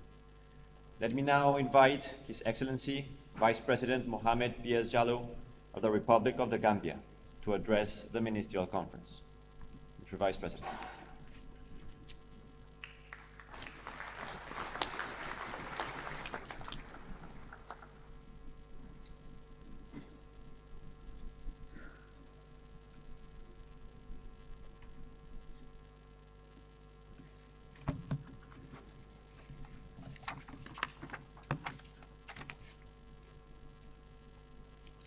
Auzu billahi minash shaitanir rajim. Bismillahir rahmanir rahim. Your Excellency, Prime Minister Joseph John Gute, Republic of Cameroon, Your Excellency, Dr. Ngozi Okonjo-Iweala, Director General of the World Trade Organization, the Honorable Minister Luke Magloire Atanga, Minister of Trade of Cameroon, and Chairperson of the 14th session of the WTO Ministerial Conference, representative of the Chairperson of the African Union Commission, Honorable Ministers, Excellencies, Ambassadors, distinguished guests, ladies and gentlemen, all other protocols duly and respectfully observed. It is a singular honor to stand before you at this historic 14th session of the WTO Ministerial Conference, convened here on African soil in the vibrant and welcoming city of Yaoundé. I extend sincere gratitude and deep appreciation to His Excellency Prime Minister Ngute, and through him to His Excellency President Paul Biya, and the government and people of Cameroon for their extraordinary hospitality and the warmth with which they have welcomed us all to this great nation. Before proceeding, allow me to convey a special message. Director General Ngozi Okonjo, it is a distinct honor to share this platform with you. On behalf of His Excellency President Adama Barrow, who extends his warmest and most brotherly greetings, I convey the Gambia's deep respect and profound admiration for your remarkable and trailblazing leadership at the helm of this organization. Your consistent and courageous voice for Africa's interests and your tireless, unwavering advocacy for least developing countries has not gone unnoticed. You are a true inspiration to our continent and to the world. I am honored to have delivered the keynote at yesterday's transformative Enhanced Integration Framework Phase 3 launch. I extend heartfelt congratulations to our newest EIF Executive Director, Ms. Aissatou Diallo. We look forward to supporting, collaborating, and partnering with her in this vital mission. I also convey sincere gratitude to all donors who generously pledged their support yesterday, and to all those who continue to champion the EIF. Your generosity uplifts real lives. I urge members yet to contribute to join this cause. The EIF works and it delivers for our people. Excellencies, ministers, distinguished delegates, we gather at a moment laden with historical weight and future possibility. This is only the second time in the WTO's history that a ministerial conference is held on African soil, and that fact alone carries deep meaning. Africa is not merely a host, Africa is a full partner, a rising force, and a continent whose engagement in the multilateral trading system must be met with equal commitment and ambition. We meet, however, at a time of considerable turbulence. Geopolitical tensions are reshaping supply chains. Protectionism is rising, and the rapidly evolving digital economy are testing our system's resilience. The digital economy is rewriting the rules of trade in real time. Climate pressures are intensifying, and the multilateral system itself is being tested in ways that demand clarity of purpose, strength of conviction, and the courage to act. MC14 cannot be and must not be business as usual. Yaoundé must be the place where the WTO reclaims its promise. Yet, in the face of these challenges, the value of a rules-based multilateral system has never been more vital. It provides predictability and transparency. It lowers barriers, reduces costs, and enables businesses, large and small, from every region to participate in a global markets with confidence. For least developed countries, like the Gambia, this stability is fundamental. It reduces the risk of fragmentation and helps translate market access commitments into real opportunities for jobs, productivity, and economic diversification. The WTO's credibility, however, depends on its capacity to adapt. to be genuinely responsive to the diversity of its membership and especially to the needs of the most vulnerable. I speak today with both urgency and hope on behalf of least developed countries. I respectfully urge all ministers and delegates to elevate in word and in deed full and meaningful support for LDC needs and requirements through genuine collaboration, purposeful partnerships, and outcomes that deliver development, growth, and shared prosperity. The world's LDCs are home to over 1.3 billion people, creative, talented, and energetic young population, endowed with abundant natural resources and the rare earth materials essential for smart industrialization. The LDC stands at the frontier of digitalization, artificial intelligence, quantum technologies, and the emerging industries of the future. We are not asking for charity. We are not asking for handouts. We are asking for meaningful partnership, for a fair, equitable, rules-based trading system that strengthens mutual benefit, builds productive capacity, and safeguards our environment while managing climate risks. Supporting collaboration with and partnering alongside LDCs, small island developing states, and developing countries is not an act of generosity, it is a strategic imperative.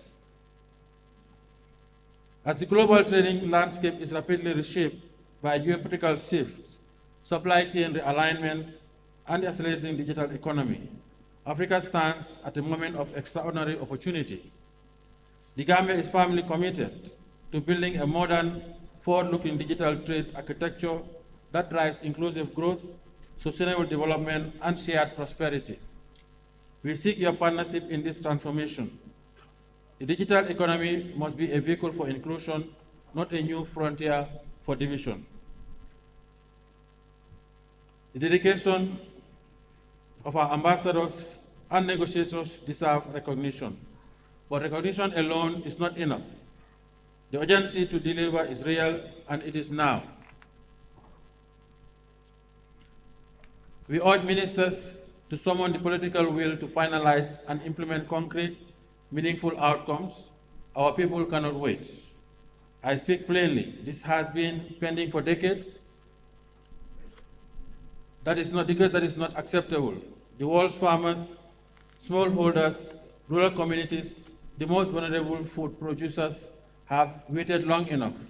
I call upon ministers and negotiators to exercise the courage, conviction, and pragmatism this moment demands. The political will to deliver on agriculture must be found here in Yaoundé. Do not leave without it. The Gambia stands firmly and proudly behind the WTO reform agenda. We commend and deeply appreciate the significant progress achieved through the dedicated efforts of ambassadors, negotiators, and secretariat officials. I urge ministers here in Yaoundé to engage each other constructively with courage and conviction. Embrace and deliver for our citizens a pragmatic, responsive reform agenda that is truly fit for purpose, one that is mindful of the current realities of the global trading landscapes, anticipatory in its foresight, and anchored in a strong, inclusive, rules-based system owned by all members. We regret the continued deadlock in the operationalization of the WTO dispute settlement system. A rules-based system without a functioning dispute mechanism is incomplete. I urge our members, our ministers, to double their resolve and direct their WTO ambassadors to work with renewed energy and ingenuity to deliver a fully functional, responsive dispute settlement system for the entire membership. For LDCs, our paramount concern is clear. The development agenda leading to growth and shared prosperity must remain the beating heart of the WTO. It is not negotiable. It is the foundation upon which all else rests. Excellencies, ministers, distinguished delegates, Yaoundé is calling upon all of us to rise to this moment.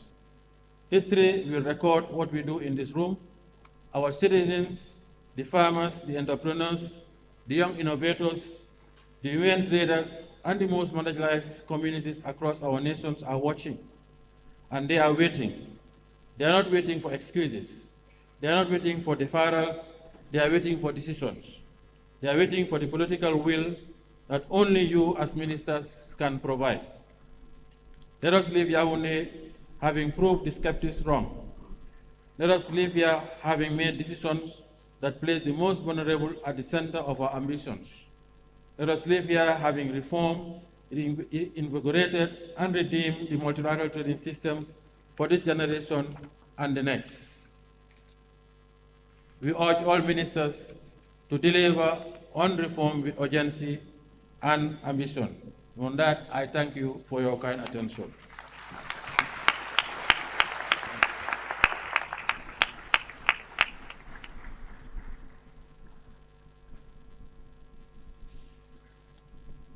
Thank you very much, Mr. Vice President. Excellencies, distinguished delegates, ladies and gentlemen, it is now my honor to invite His Excellency, the Prime Minister of the Republic of Cameroon, Chief Dr. Joseph Dion Gouté, to address the Ministerial Conference as MC14 host and to officially open the 14th session of the WTO Ministerial Conference. Your Excellency.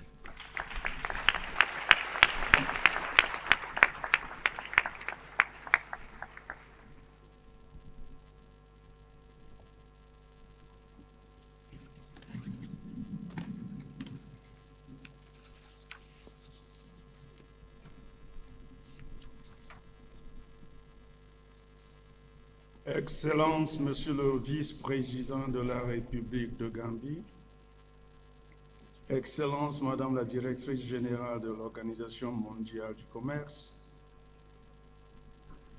Excellences, Monsieur le Vice-premier ministre de la République de Guinée équatoriale,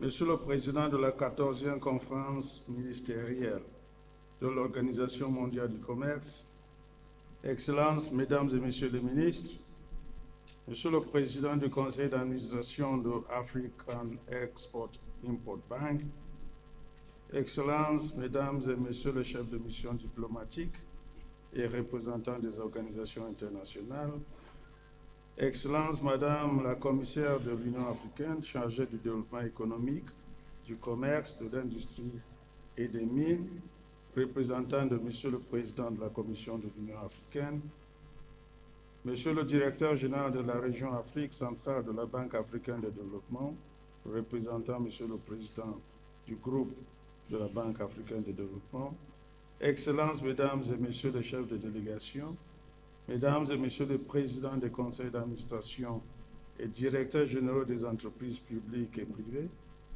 Mesdames et Messieurs les délégués, distingués invités, Mesdames et Messieurs. J'ai l'insigne honneur et l'agréable plaisir de prendre la parole au nom du chef de l'État, Son Excellence M. Paul Biya, pour vous souhaiter une chaleureuse bienvenue et un agréable séjour au Cameroun à l'occasion des travaux de la 14e conférence ministérielle de l'Organisation mondiale du commerce. Excellences, Mesdames et Messieurs, cette conférence ministérielle qui s'ouvre ce jour intervient dans un contexte international marqué par de profondes mutations, notamment des tensions économiques accrues, la résurgence des pratiques protectionnistes, l'exacerbation des rivalités commerciales et une recomposition géopolitique sans précédent. Ces évolutions ne sont pas sans incidence sur nos États, dans la mesure où elles redessinent les contours de la gouvernance mondiale et influencent substantiellement les dynamiques des échanges commerciaux internationaux. Dans ce contexte, la présente conférence ministérielle pourrait utilement contribuer, entre autres, à poser les fondements d'une gouvernance commerciale davantage inclusive, à réduire les asymétries entre les économies, à insuffler une nouvelle dynamique aux négociations dans les secteurs stratégiques, notamment l'agriculture, à accompagner la transformation numérique du commerce mondial et à consolider le système commercial multilatéral. À l'évidence, la seule énumération de ces priorités suffit à mesurer toute l'importance de la rencontre de Yaoundé. Excellences, Mesdames et Messieurs, comme vous le savez, ces assises sont les deuxièmes du genre à se tenir sur le continent africain depuis la création de l'organisation. Au-delà de leur portée symbolique, elles traduisent la reconnaissance du rôle croissant de l'Afrique dans les dynamiques qui structurent le commerce international. À travers l'agenda 2063 et la mise en œuvre de la zone de libre-échange continentale africaine, notre continent affirme résolument son ambition de bâtir un marché intégré, compétitif et résilient. Cette démarche s'impose aujourd'hui comme une nécessité. En effet, les défis du commerce international ne relèvent nullement d'une abstraction. Ils affectent concrètement nos agriculteurs et nos entrepreneurs en quête d'un meilleur accès aux marchés mondiaux. Lorsque les échanges se contractent, que les marchés se ferment et que la coopération cède le pas à des logiques de concurrence déséquilibrées, c'est le développement socio-économique de nos pays qui en subit les conséquences. Il apparaît dès lors clairement que la prospérité partagée à laquelle nous aspirons repose avant tout sur le renforcement de la coopération. De même, l'avenir que nous souhaitons léguer aux générations futures se construit dans le dialogue et dans la solidarité.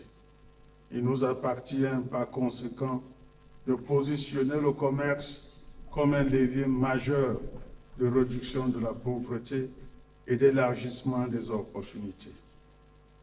Excellencies, ladies and gentlemen, I would now like to take this opportunity to pay a special tribute to my sister, Madame Ngozi Okonjo-Iweala, Director General of the World Trade Organization, whose leadership, determination, and vision are helping to preserve the relevance and credibility of the multilateral trading system in an ever-evolving international environment. Madam Director General, please accept the Cameroonian government's profound gratitude for your unwavering commitment and your invaluable contribution to the success of this conference, which holds great promise.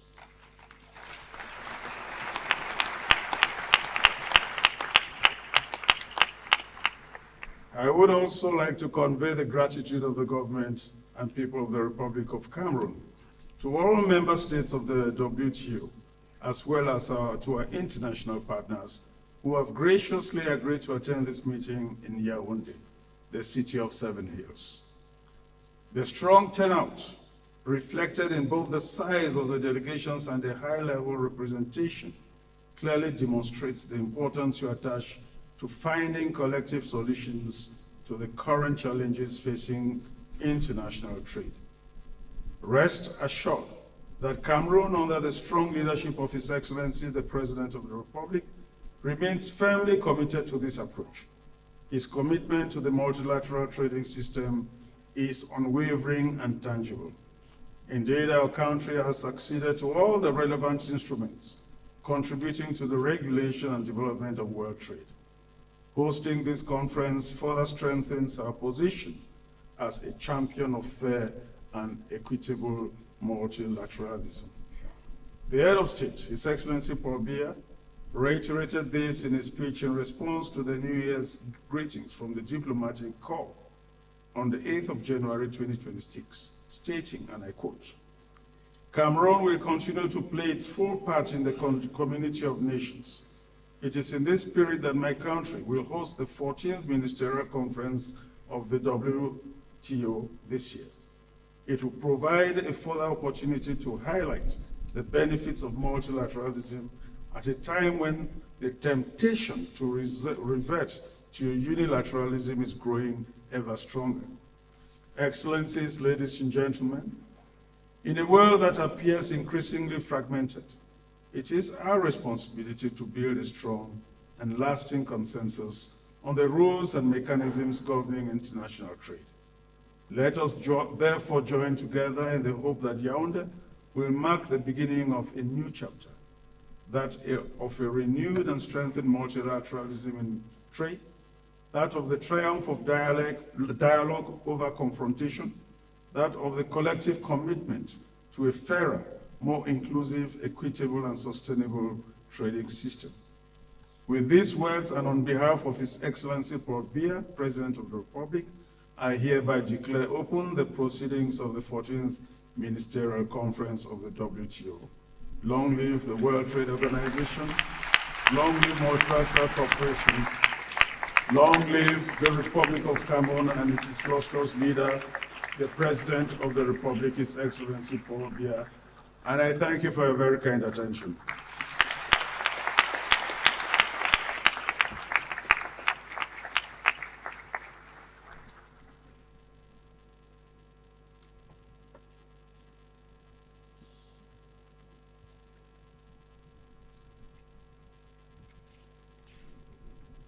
Thank you, Mr. Prime Minister, for your inspiring words and for officially opening this conference. We are deeply honored by your presence today. Your participation underscores the significance of this gathering and reaffirms Cameroon's commitment to the important work we're here to advance in Yaoundé. Excellencies, let us now turn to the formal segment of the opening session by inviting the MC14 chairperson to call this meeting into order.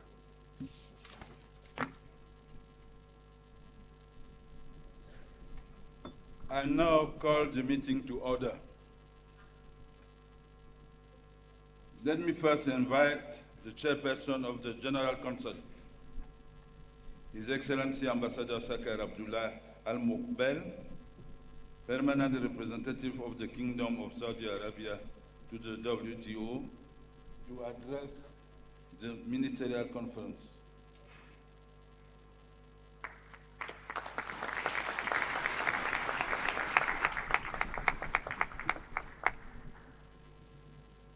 Bismillah. His Excellency Prime Minister of Cameroon, Dr. Lawin Guti Joseph, Excellencies, Honorable Ministers, ladies and gentlemen, with all protocol observed, it's a privilege to address you at the opening ceremony of this 14th session of the WTO Ministerial Conference. I would like to express our deep gratitude to the government and people of Cameroon for the warm welcome and generous hospitality extended to us. I would also like to express my sincere appreciation to the MC14 chairperson, His Excellency Mr. Luc Magloire Atangana and his team. Cameroon decisions to host MC14 demonstrate the host country's dedication to the global trading system and the international cooperation. Holding this ministerial conference in Africa is of historic significance. It reflects the continent's increasing role in global trade and our shared commitment to ensure that the multilateral trading system remain inclusive. We are particularly honored by the presence of the high-level dignitaries representing various African countries, including the host country, Cameroon, as well as the regional organization from Africa.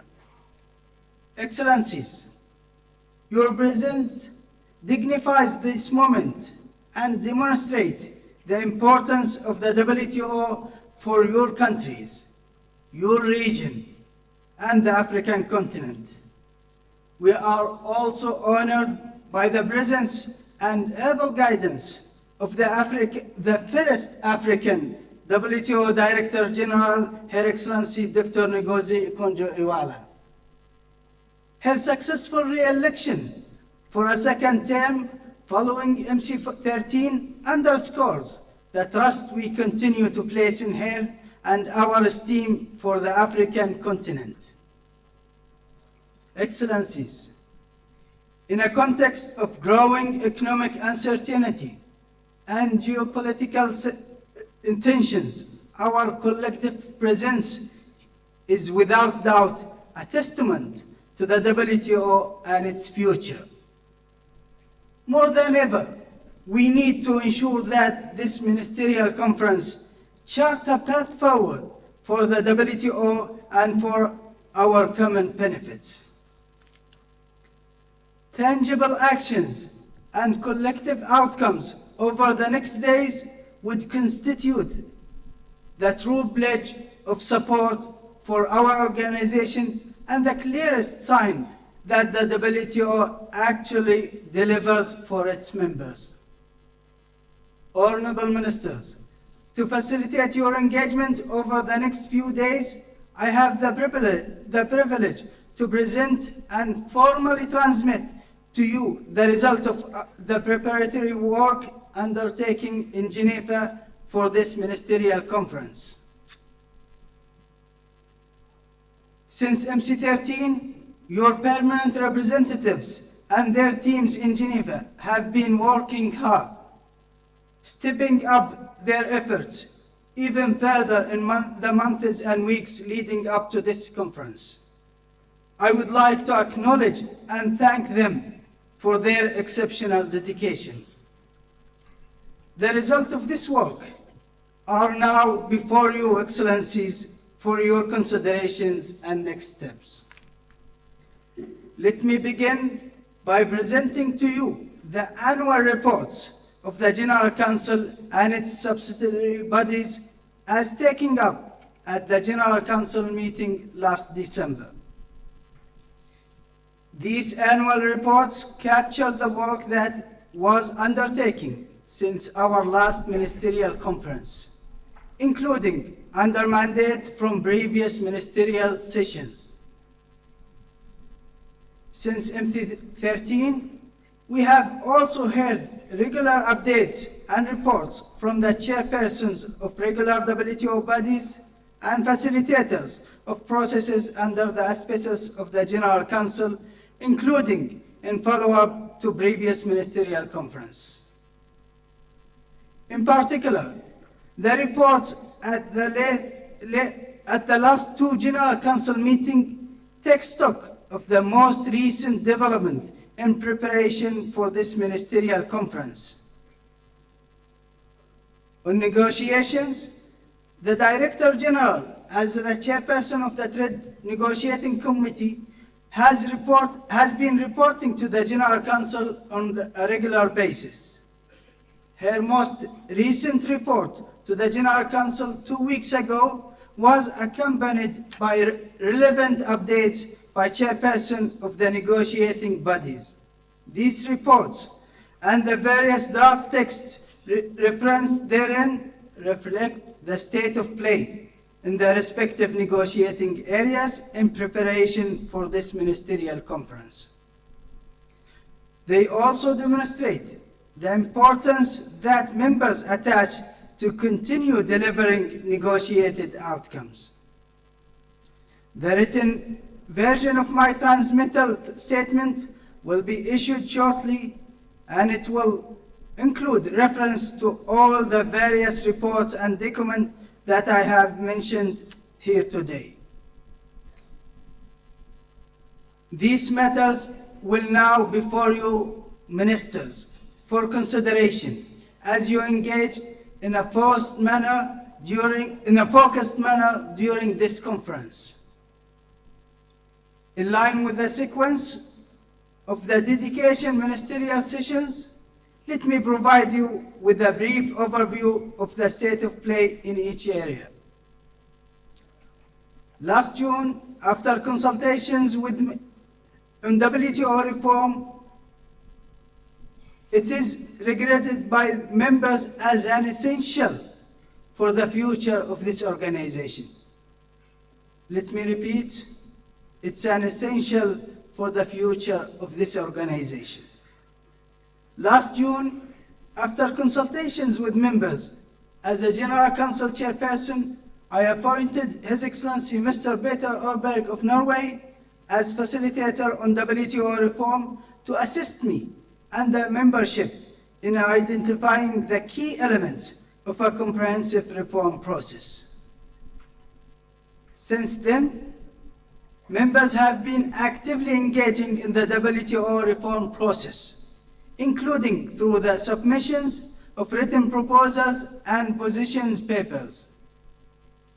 The facilitator's written report to the General Council reflects the intensive work done so far in this area. It includes a draft Yaoundé ministerial statement on WTO reform and a draft work plan for your assessment, Excellencies, and your consideration. Dispute settlement reform likewise figures highly on many members' mind. Since ministers last met, the DS reform process was formalized in line with the relevant MC13 ministerial decision. This work took place from April to December 2024 with the help of a facilitator appointed by the General Council chairperson at that time. In the second half of last year, I undertook joint consultation with Her Excellency Ms. Claire Kelly of New Zealand, the chairperson of the dispute settlement body, on any next steps in this important area. This was reflected in the recent report by the DSP chairperson, who will also update you later during this conference.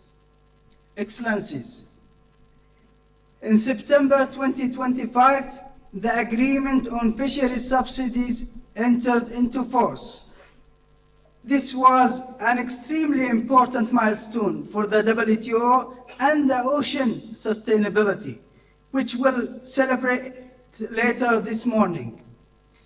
The agreement is now being implemented by relevant members, including through the newly established Committee on Fisheries Subsidies.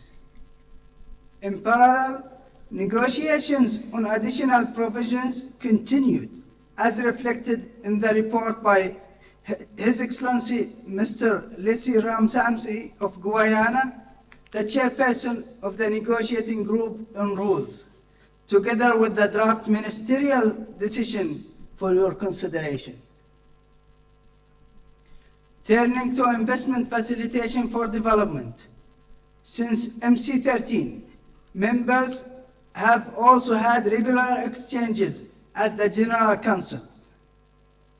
A draft ministerial decision on the incorporation of the investment facilitation for development agreement has been considered in these regular exchanges at the General Council, and it's now before you for your consideration. A positive decision at MC14 would send a signal about the agility of our organization. Members have also been actively engaged in discussions on the work program on electronic commerce and the moratorium, as reflected in the written report of the facilitator, His Excellency Dr. Richard Brown of Jamaica, to the latest General Council meeting. I would like to commend members for their active engagement throughout this process, including through submitting various proposals as recently as last week and trying to bridge the gaps among these. I hope that ministers can reach a consensus outcome on this important matter at this conference. Agriculture remains a central issue for many members, reflecting the importance attached to agricultural reform and global food security. Members have engaged actively in Geneva, as reflected in the reports by His Excellency Mr. Ali Hussein of Pakistan, the chairperson of the Committee on Agriculture in special session to the latest General Council. This work has resulted in a draft ministerial declaration, which is now also before you, Ministers, for your consideration. Members have also been actively engaged on development across a number of topics as mandated by ministers.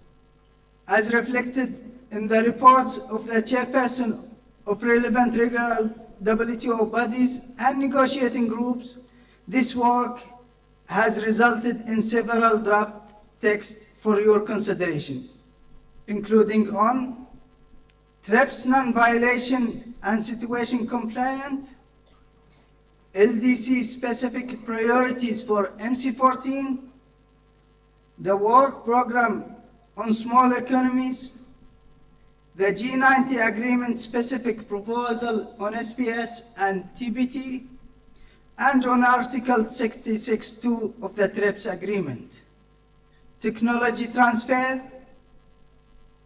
the cost of remittances, and emerging agricultural trade issues. As mentioned in the report by the CTD chairperson, His Excellency Dr. Mizu Kubo of South Africa, to the latest General Council meeting, the CTD's dedicated session on small economies agreed to the draft ministerial decision on the work program on small economies. This is absolutely a welcome expression of the Geneva First Principle on an issue of great importance to a number of members. As discussed at the latest General Council meeting, the draft decision is before you for formal adoption at this ministerial conference. Likewise, I was heartened to learn that since our last General Council meeting, remaining differences on the G90 agreement specific proposal on SPS and TBT could be bridged. Accordingly, the revised draft ministerial decision on this matter will also be for ministers for formal adoption. Finally, we also had a streamlined process in Geneva on a possible MC14 ministerial declaration. This process has been captured in my report to the latest General Council meeting, reproducing the text of the minimalist zero draft circulated under my responsibility. I hope it will assist the chairperson of the ministerial conference in exploring whether, in light of our process in Geneva, a Yaoundé consensual ministerial declaration could still be a possible, or whether instead he would consider it more appropriate to issue a chairperson statement under his own responsibility. For my part, I thank all members for their active support, constructive engagement, and self-restraint through our exercise in Geneva. I'm also grateful for the submission of a limited number of specific drafting proposals to improve the minimalist zero draft, and the successive withdrawal of several proposals as our process advanced in Geneva. Excellencies, as chairperson of the General Council, it's my honor to transmit formally for the ministerial consideration the results and the status of the work conducted in the intense preparatory period leading to this conference, as reflected in the various reports and proposals. In doing so, let me also reiterate that no issue will be left behind. No issue will be left behind.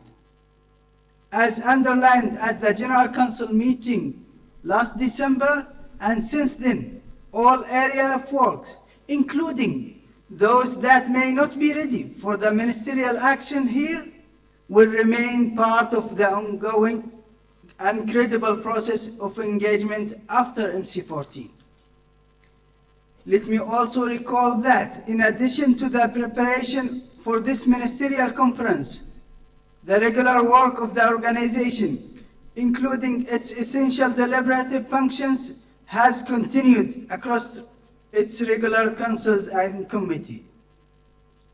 Members remain actively engaged in this work and continue to attach value to the WTO as a forum for dialogue, transparency, and cooperation on trade matters. Also, despite the challenges it faces, the WTO remains attractive for a number of governments, which seeks to become fully fledged participants of our multilateral trading system. Ongoing WTO accession efforts are a testament to the perceived benefits and continued relevance of our organization and contribute to enhance its universality. Excellencies, MC14 will be a critical ministerial conference for the future of the WTO. But clearly, MC14 will not and should not be the end of the road. The results achieved here will not only address today's challenges, but should also help shape our work toward the next ministerial conference, the venue of which remains under consultations as reported to the last General Council meeting. Honorable Ministers, the Ministerial Conference is the highest decision-making body of the WTO. It is the source of the WTO overall political guidance. We look at you, Excellencies, for your collective wisdom, leadership, and decisions to drive us forward. As Chairperson of the General Council, you have my full commitment to continue working with the MC14 Chairperson and all members to support your efforts and help building consensus in the days ahead. I stand ready to assist you, MC14 Chairperson, in advancing our work here in Yaoundé, and I wish us all a fruitful and successful ministerial conference. Thank you for your attention.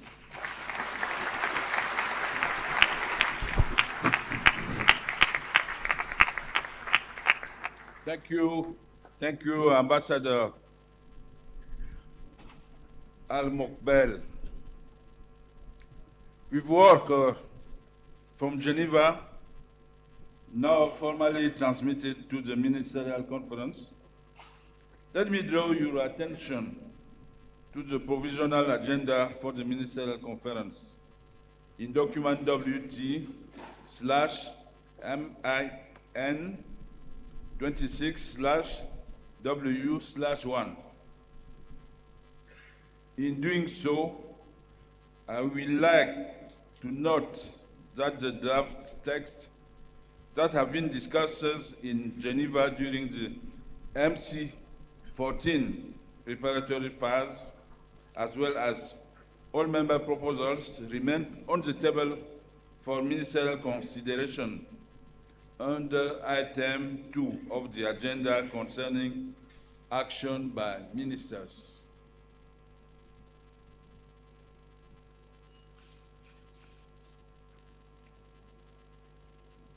I don't see any flag raised. So, thank you. The agenda is adopted.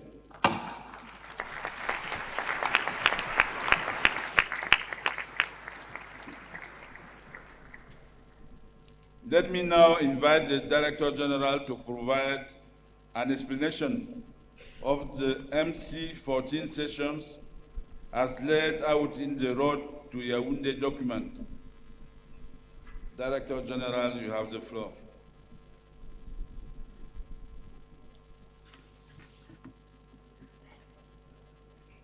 Merci, Monsieur le Président du Conseil. All of you have the Road to Yaoundé document.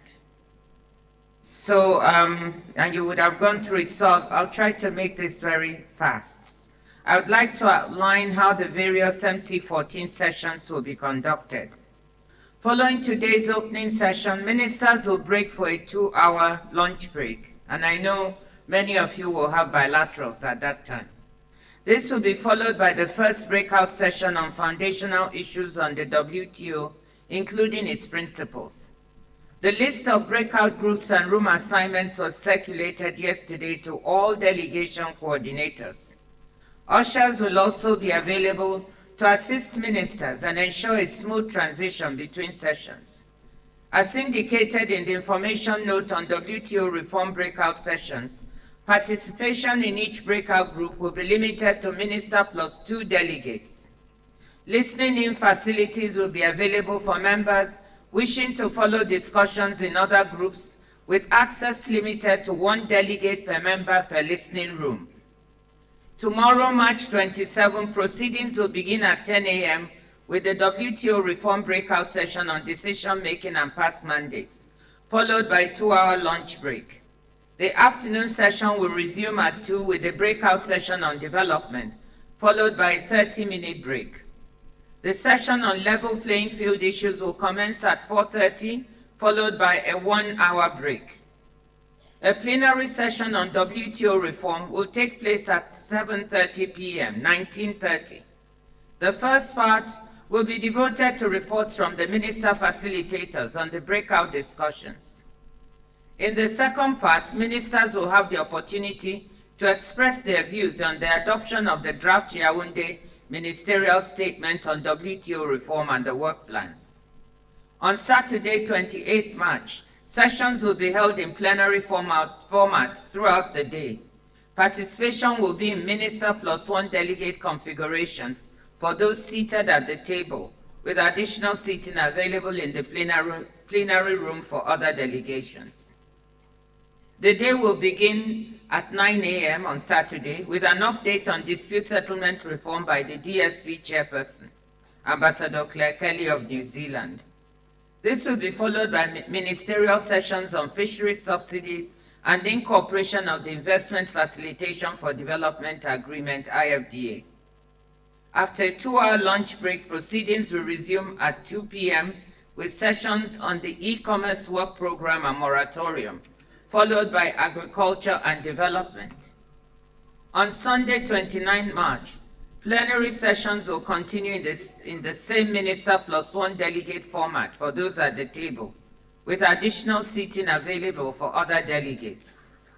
The day will begin at 9 a.m. with an informal heads of delegation meeting to confirm potential outcomes for adoption at the formal closing session immediately thereafter. In any event, the conference will conclude no later than 1300 hours, 1 p.m., as I know that a number of you have flights to catch. Honorable ministers, dear colleagues, the program has been designed to maximize interaction among you throughout the conference. While the schedule is demanding, I hope you'll also find time to engage informally and enjoy one another's company and experience what Yaoundé has to offer. This concludes the overview of the conference structure and the organizations of sessions. Thank you, MC14 Chair.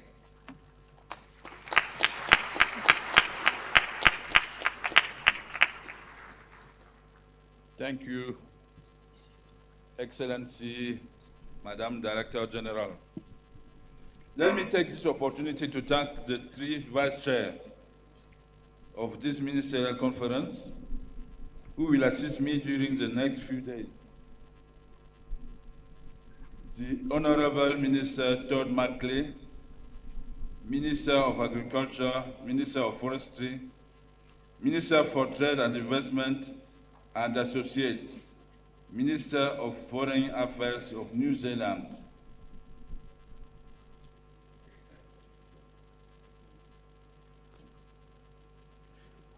Senator the Honorable Kamina Johnson-Smith, Minister of Foreign Affairs and Foreign Trade of Jamaica, and the Honorable Minister Francisco T. Laurel, Secretary of the Department of Agriculture of the Philippines.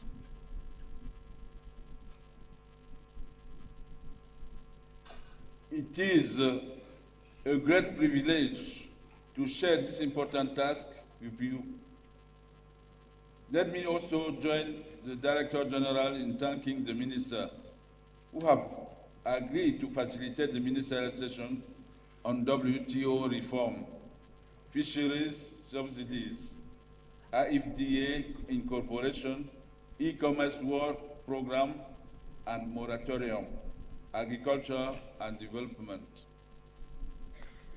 His Excellency Mr. Espen Barth Eid, Minister of Foreign Affairs of Norway, will be the WTO reform coordinator and we will be facilitating WTO reform breakout session together with His Excellency the Honorable Todd McClay, Minister of Agriculture, Minister of Forestry, Minister for Trade and Investment and Associate Minister of Foreign Affairs of New Zealand. His Excellency Dr. Han Kuo Yeo, Minister for Trade of the Republic of Korea. His Excellency Sir Chris Brandt, Minister of State for Trade of the United Kingdom. His Excellency Grace Fu, Minister in charge of Trade Relations and Minister for Sustainability and the Environment of Singapore, and His Excellency Mr. Manuel Tovar Rivera, Minister of Foreign Trade of Costa Rica. His Excellency Ati Assis G. Perez, Undersecretary, Department of Agriculture of the Philippines, will be facilitating the ministerial session on fisheries subsidies. His Excellency Honorable Dwight Fitzgerald Bramble of St. Vincent and the Grenadines, Minister of Foreign Affairs, Minister Foreign Trade and Diaspora Affairs of St. Vincent and the Grenadines, and His Excellency Dr. Jumoke Oduwele, Minister of Industry, Trade and Investment of Nigeria, will be facilitating the ministerial session on IFDA. His Excellency Senator the Honorable Kamina Johnson-Smith, Minister of Foreign Affairs and Foreign Trade, will be facilitating the ministerial session on e-commerce work program and moratorium. His Excellency Bila Azad Kayani, Minister of State for Finance and Railways, Pakistan, will be facilitating the ministerial session on agriculture. I will be myself facilitating the ministerial session on development. Again, thank you to all minister facilitators. The Director General and I look forward to working with you. With these words, I declare that the formal segment of the opening session is closed.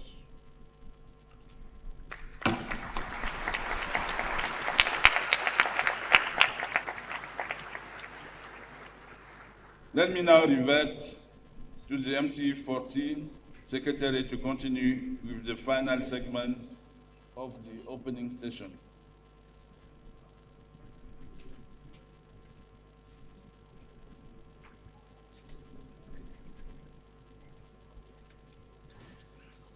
Thank you, Minister, Excellencies. Let's now turn to the final segment of the opening session. The celebration of the entry into force of the Agreement on Fisheries Subsidies. Honorable Ministers, distinguished delegates, 4 years ago at MC12, you came together to demonstrate to the world that the multilateral trading system is not only alive, but capable of delivering meaningful outcomes. Outcomes that support the sustainability of fish stocks, the health of our oceans, and the lives and livelihoods of the millions who depend on them. It is a great honor to stand before you today as we celebrate a major milestone for this organization, the entry into force of the Agreement on Fishery Subsidies. This achievement reflects years of commitment, perseverance, and a shared determination by members to safeguard our global commons.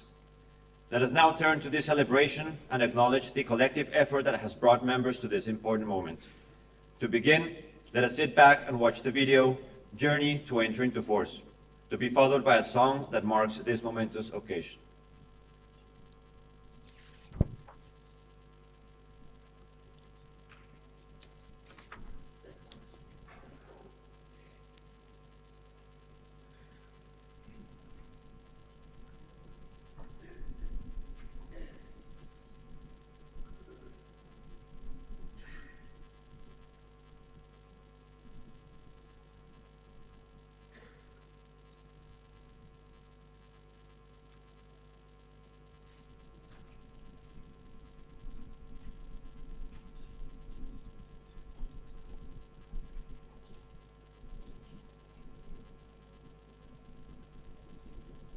We beg for your indulgence as we are experiencing some technical difficulties.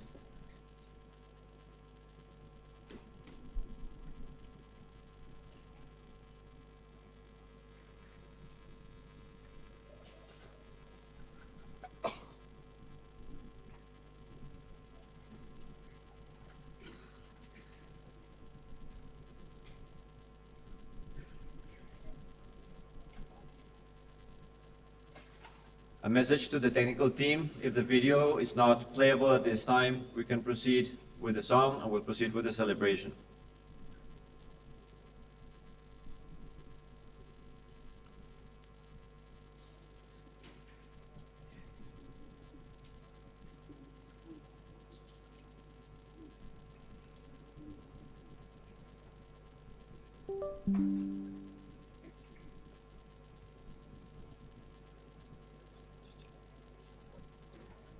Excellencies, with our apologies for the technical difficulties, we'll proceed with the ceremony of entry into force. So with that, let me invite now the Director General to share her congratulatory remarks.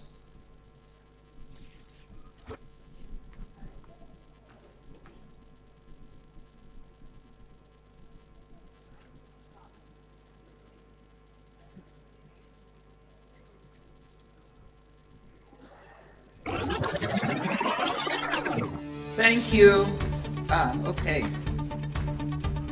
It's been 20 years, and 20 years is looks enough. like it will Now work. we have to get it done.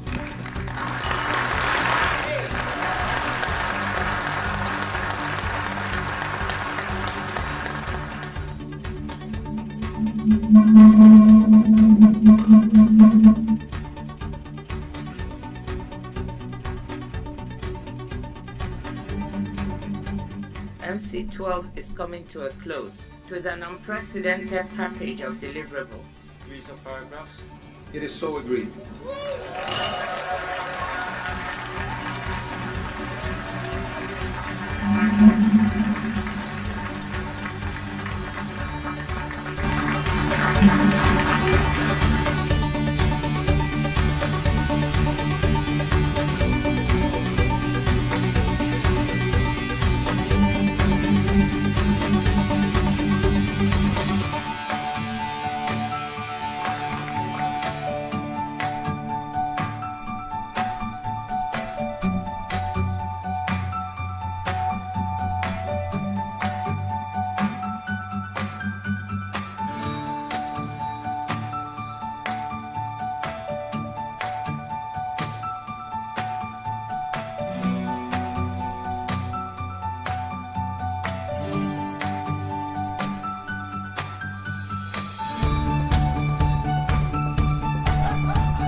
Where's Santiago?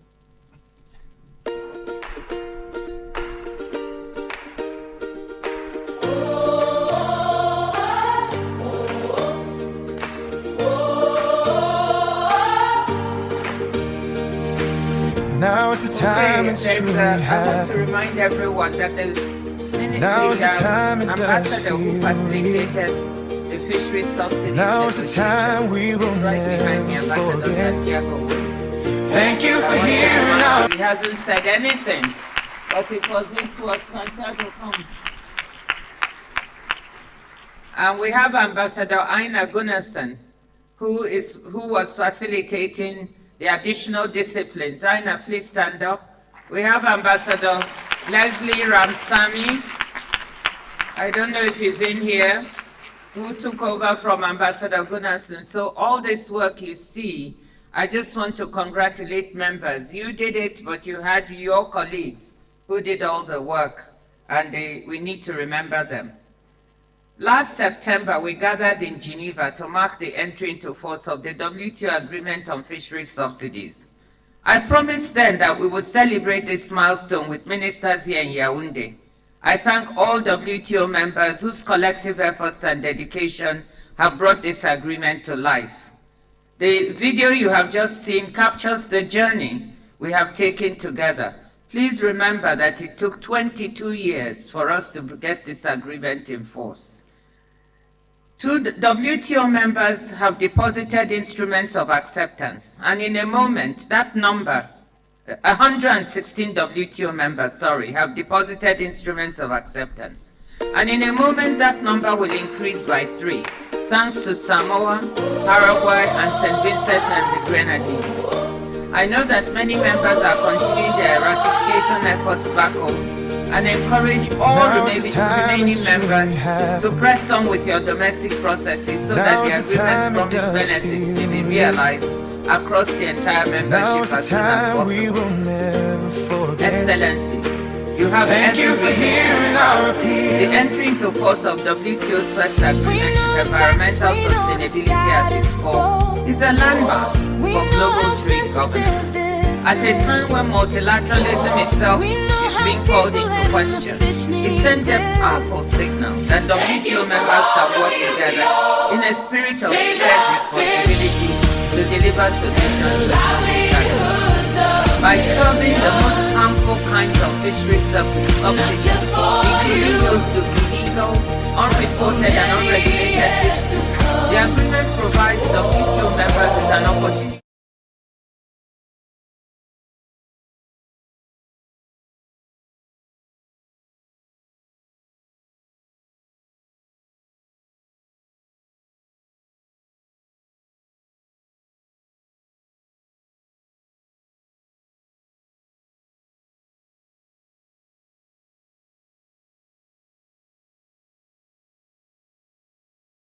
qui présente les grandes difficultés que représente la surpêche et la pêche illégale, y compris celles générées par les subventions. Mais ceci montre aussi que l'on peut contourner ces difficultés avec une action collective et décisive. J'aimerais aussi remercier tous ceux qui nous soutiennent dans la société civile de leur très très bon travail accompli pour permettre ce grand pas en avant pour les poissons.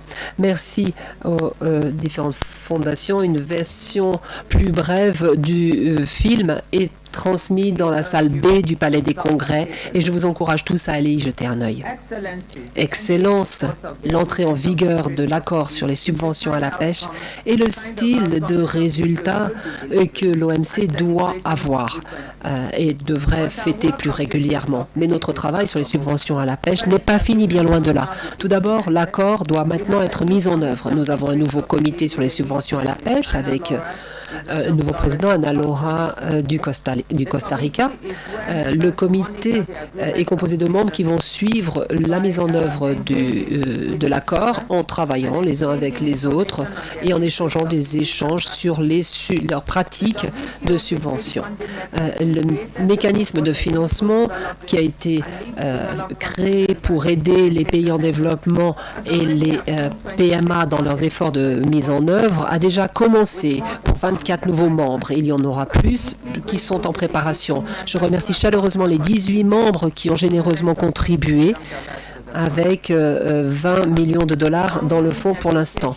Les négociations en cours sur les dispositions supplémentaires pour l'accord, pour les subventions qui contribuent à la surpêche et à la surcapacité, doivent être finalisées avant septembre 2029, sans quoi la clause d'extinction de l'accord existant entrera en vigueur. C'est le dernier sprint, le dernier morceau de ce puzzle pour la pêche. C'est un élément pour lequel nous avons besoin de votre volonté politique et de votre aide. Les présidents des règles et du comité de négociation sur les règles va vous présenter un projet de décision ministérielle réitérant la volonté de l'OMC à conclure ces discussions pour faire une recommandation à la prochaine réunion ministérielle. Je vous exhorte donc d'accorder toute votre attention à cette décision pour qu'on puisse envoyer un message au monde. L'OMC soutient les négociations en cours et espère arriver à des résultats rapidement sur ce mandat-là. Pour finir, permettez-moi de remercier du fond du cœur vous tous, vous remercier tous, vous membres présents, passés, à venir à Genève, les présidents de négociation, les participants de la société civile, le secrétariat de l'OMC aussi. Vos efforts, année après année, ont fait que cet accord est une réalité. Appuyons-nous sur cette réalité pour construire un résultat concret en faveur de tout l'OMC. Voilà, et j'espère maintenant que mes remarques vont être suivies d'une chanson qui a été composée par pas moins que Santiago Wills sur les poissons. Donc, écoutons-le. Il faut avoir une atmosphère plus légère dans la salle. Donc, écoutons cette belle chanson. I hope it will work.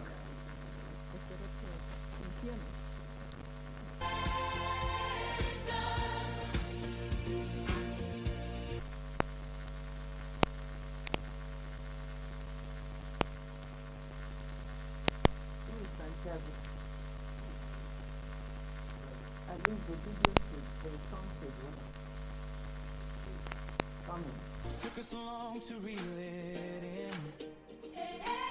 This big agreement will bring back our... I think Santiago has another career. Je pense que Santiago a une nouvelle carrière qui s'ouvre devant lui. Il va être maintenant compositeur, interprète de chansons.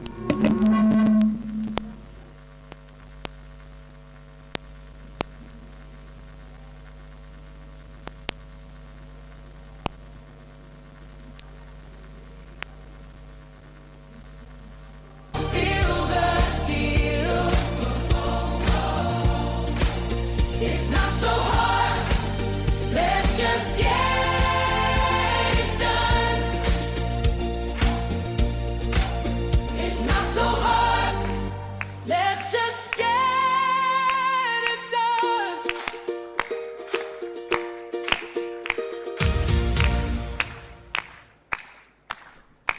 Where is the rest of it?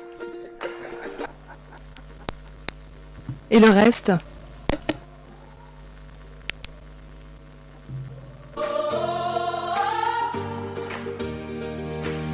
Now is the time it's truly happened. Now is the time it does feel real. Now is the time we will never forget. Thank you for hearing our appeal. We know the facts, we know the status quo. We know how sensitive this is. We know how people and the fish need this. Thank you for all WTO. Save the fish and the livelihoods of millions. Not just for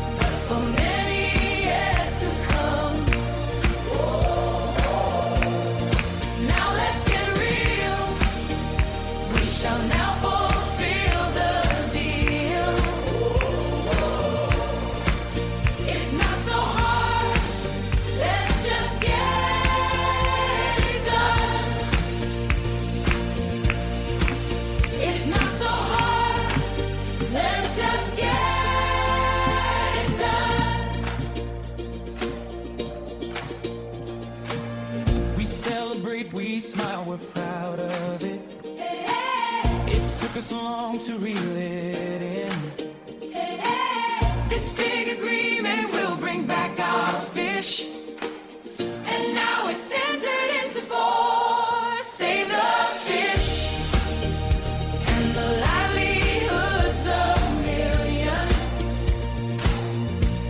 Not just for you, but for many yet to come. Now let's get real. We shall now fulfill the deal. It's not so hard. Let's just get it done. It's not so hard. Let's just get it done.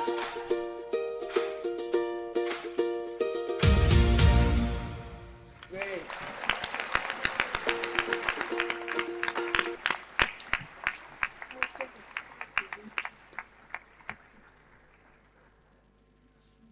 Thank you, DG, and for making me blush. I was not expecting the credit for this song. So let us now turn to the deposits of instruments of acceptance to the agreement on fisheries subsidies. I will invite one by one the honorable ministers of Paraguay, Samoa, and St. Vincent and the Grenadines to come to the podium and present their instruments of acceptance to the Director General.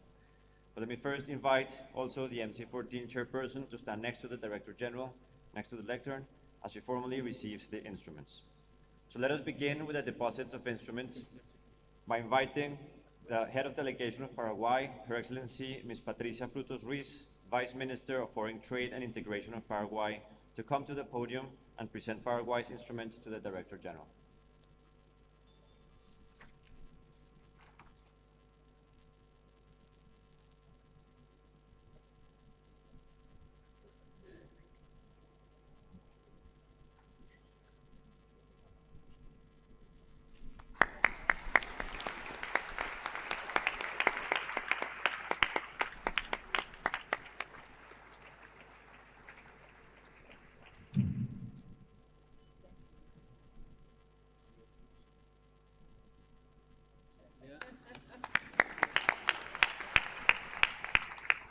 Next, I would like to invite Samoa, His Excellency Mr. Fata Ryan Schuster, Minister of Commerce, Industry and Labor, and Trade Negotiations of Samoa, to come to the podium and present Samoa's instrument of acceptance to the DG.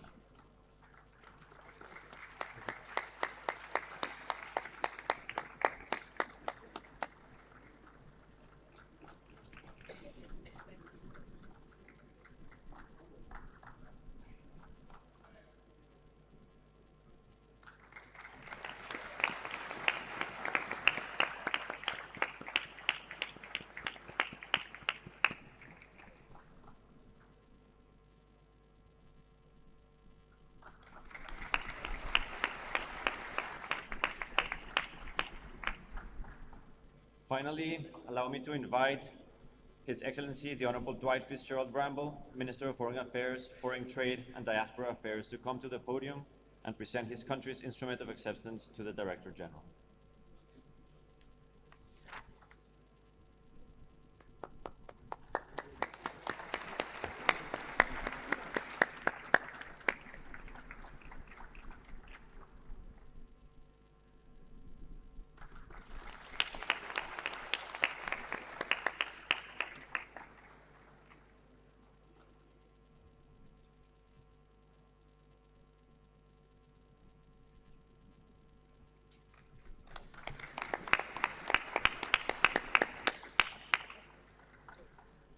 Congratulations again to the Honorable Ministers of Paraguay, Samoa, and St. Vincent and the Grenadines for depositing their instruments of acceptance. Honorable Ministers, distinguished colleagues, we have come to the end of the opening session. We have a very busy but exciting program ahead, and I'm delighted that we will be taking this journey together. So let us begin our work with enthusiasm, collaboration, and maybe even a bit of fun along the way. I will now hand back the floor to the Master of Ceremonies for a couple of final remarks.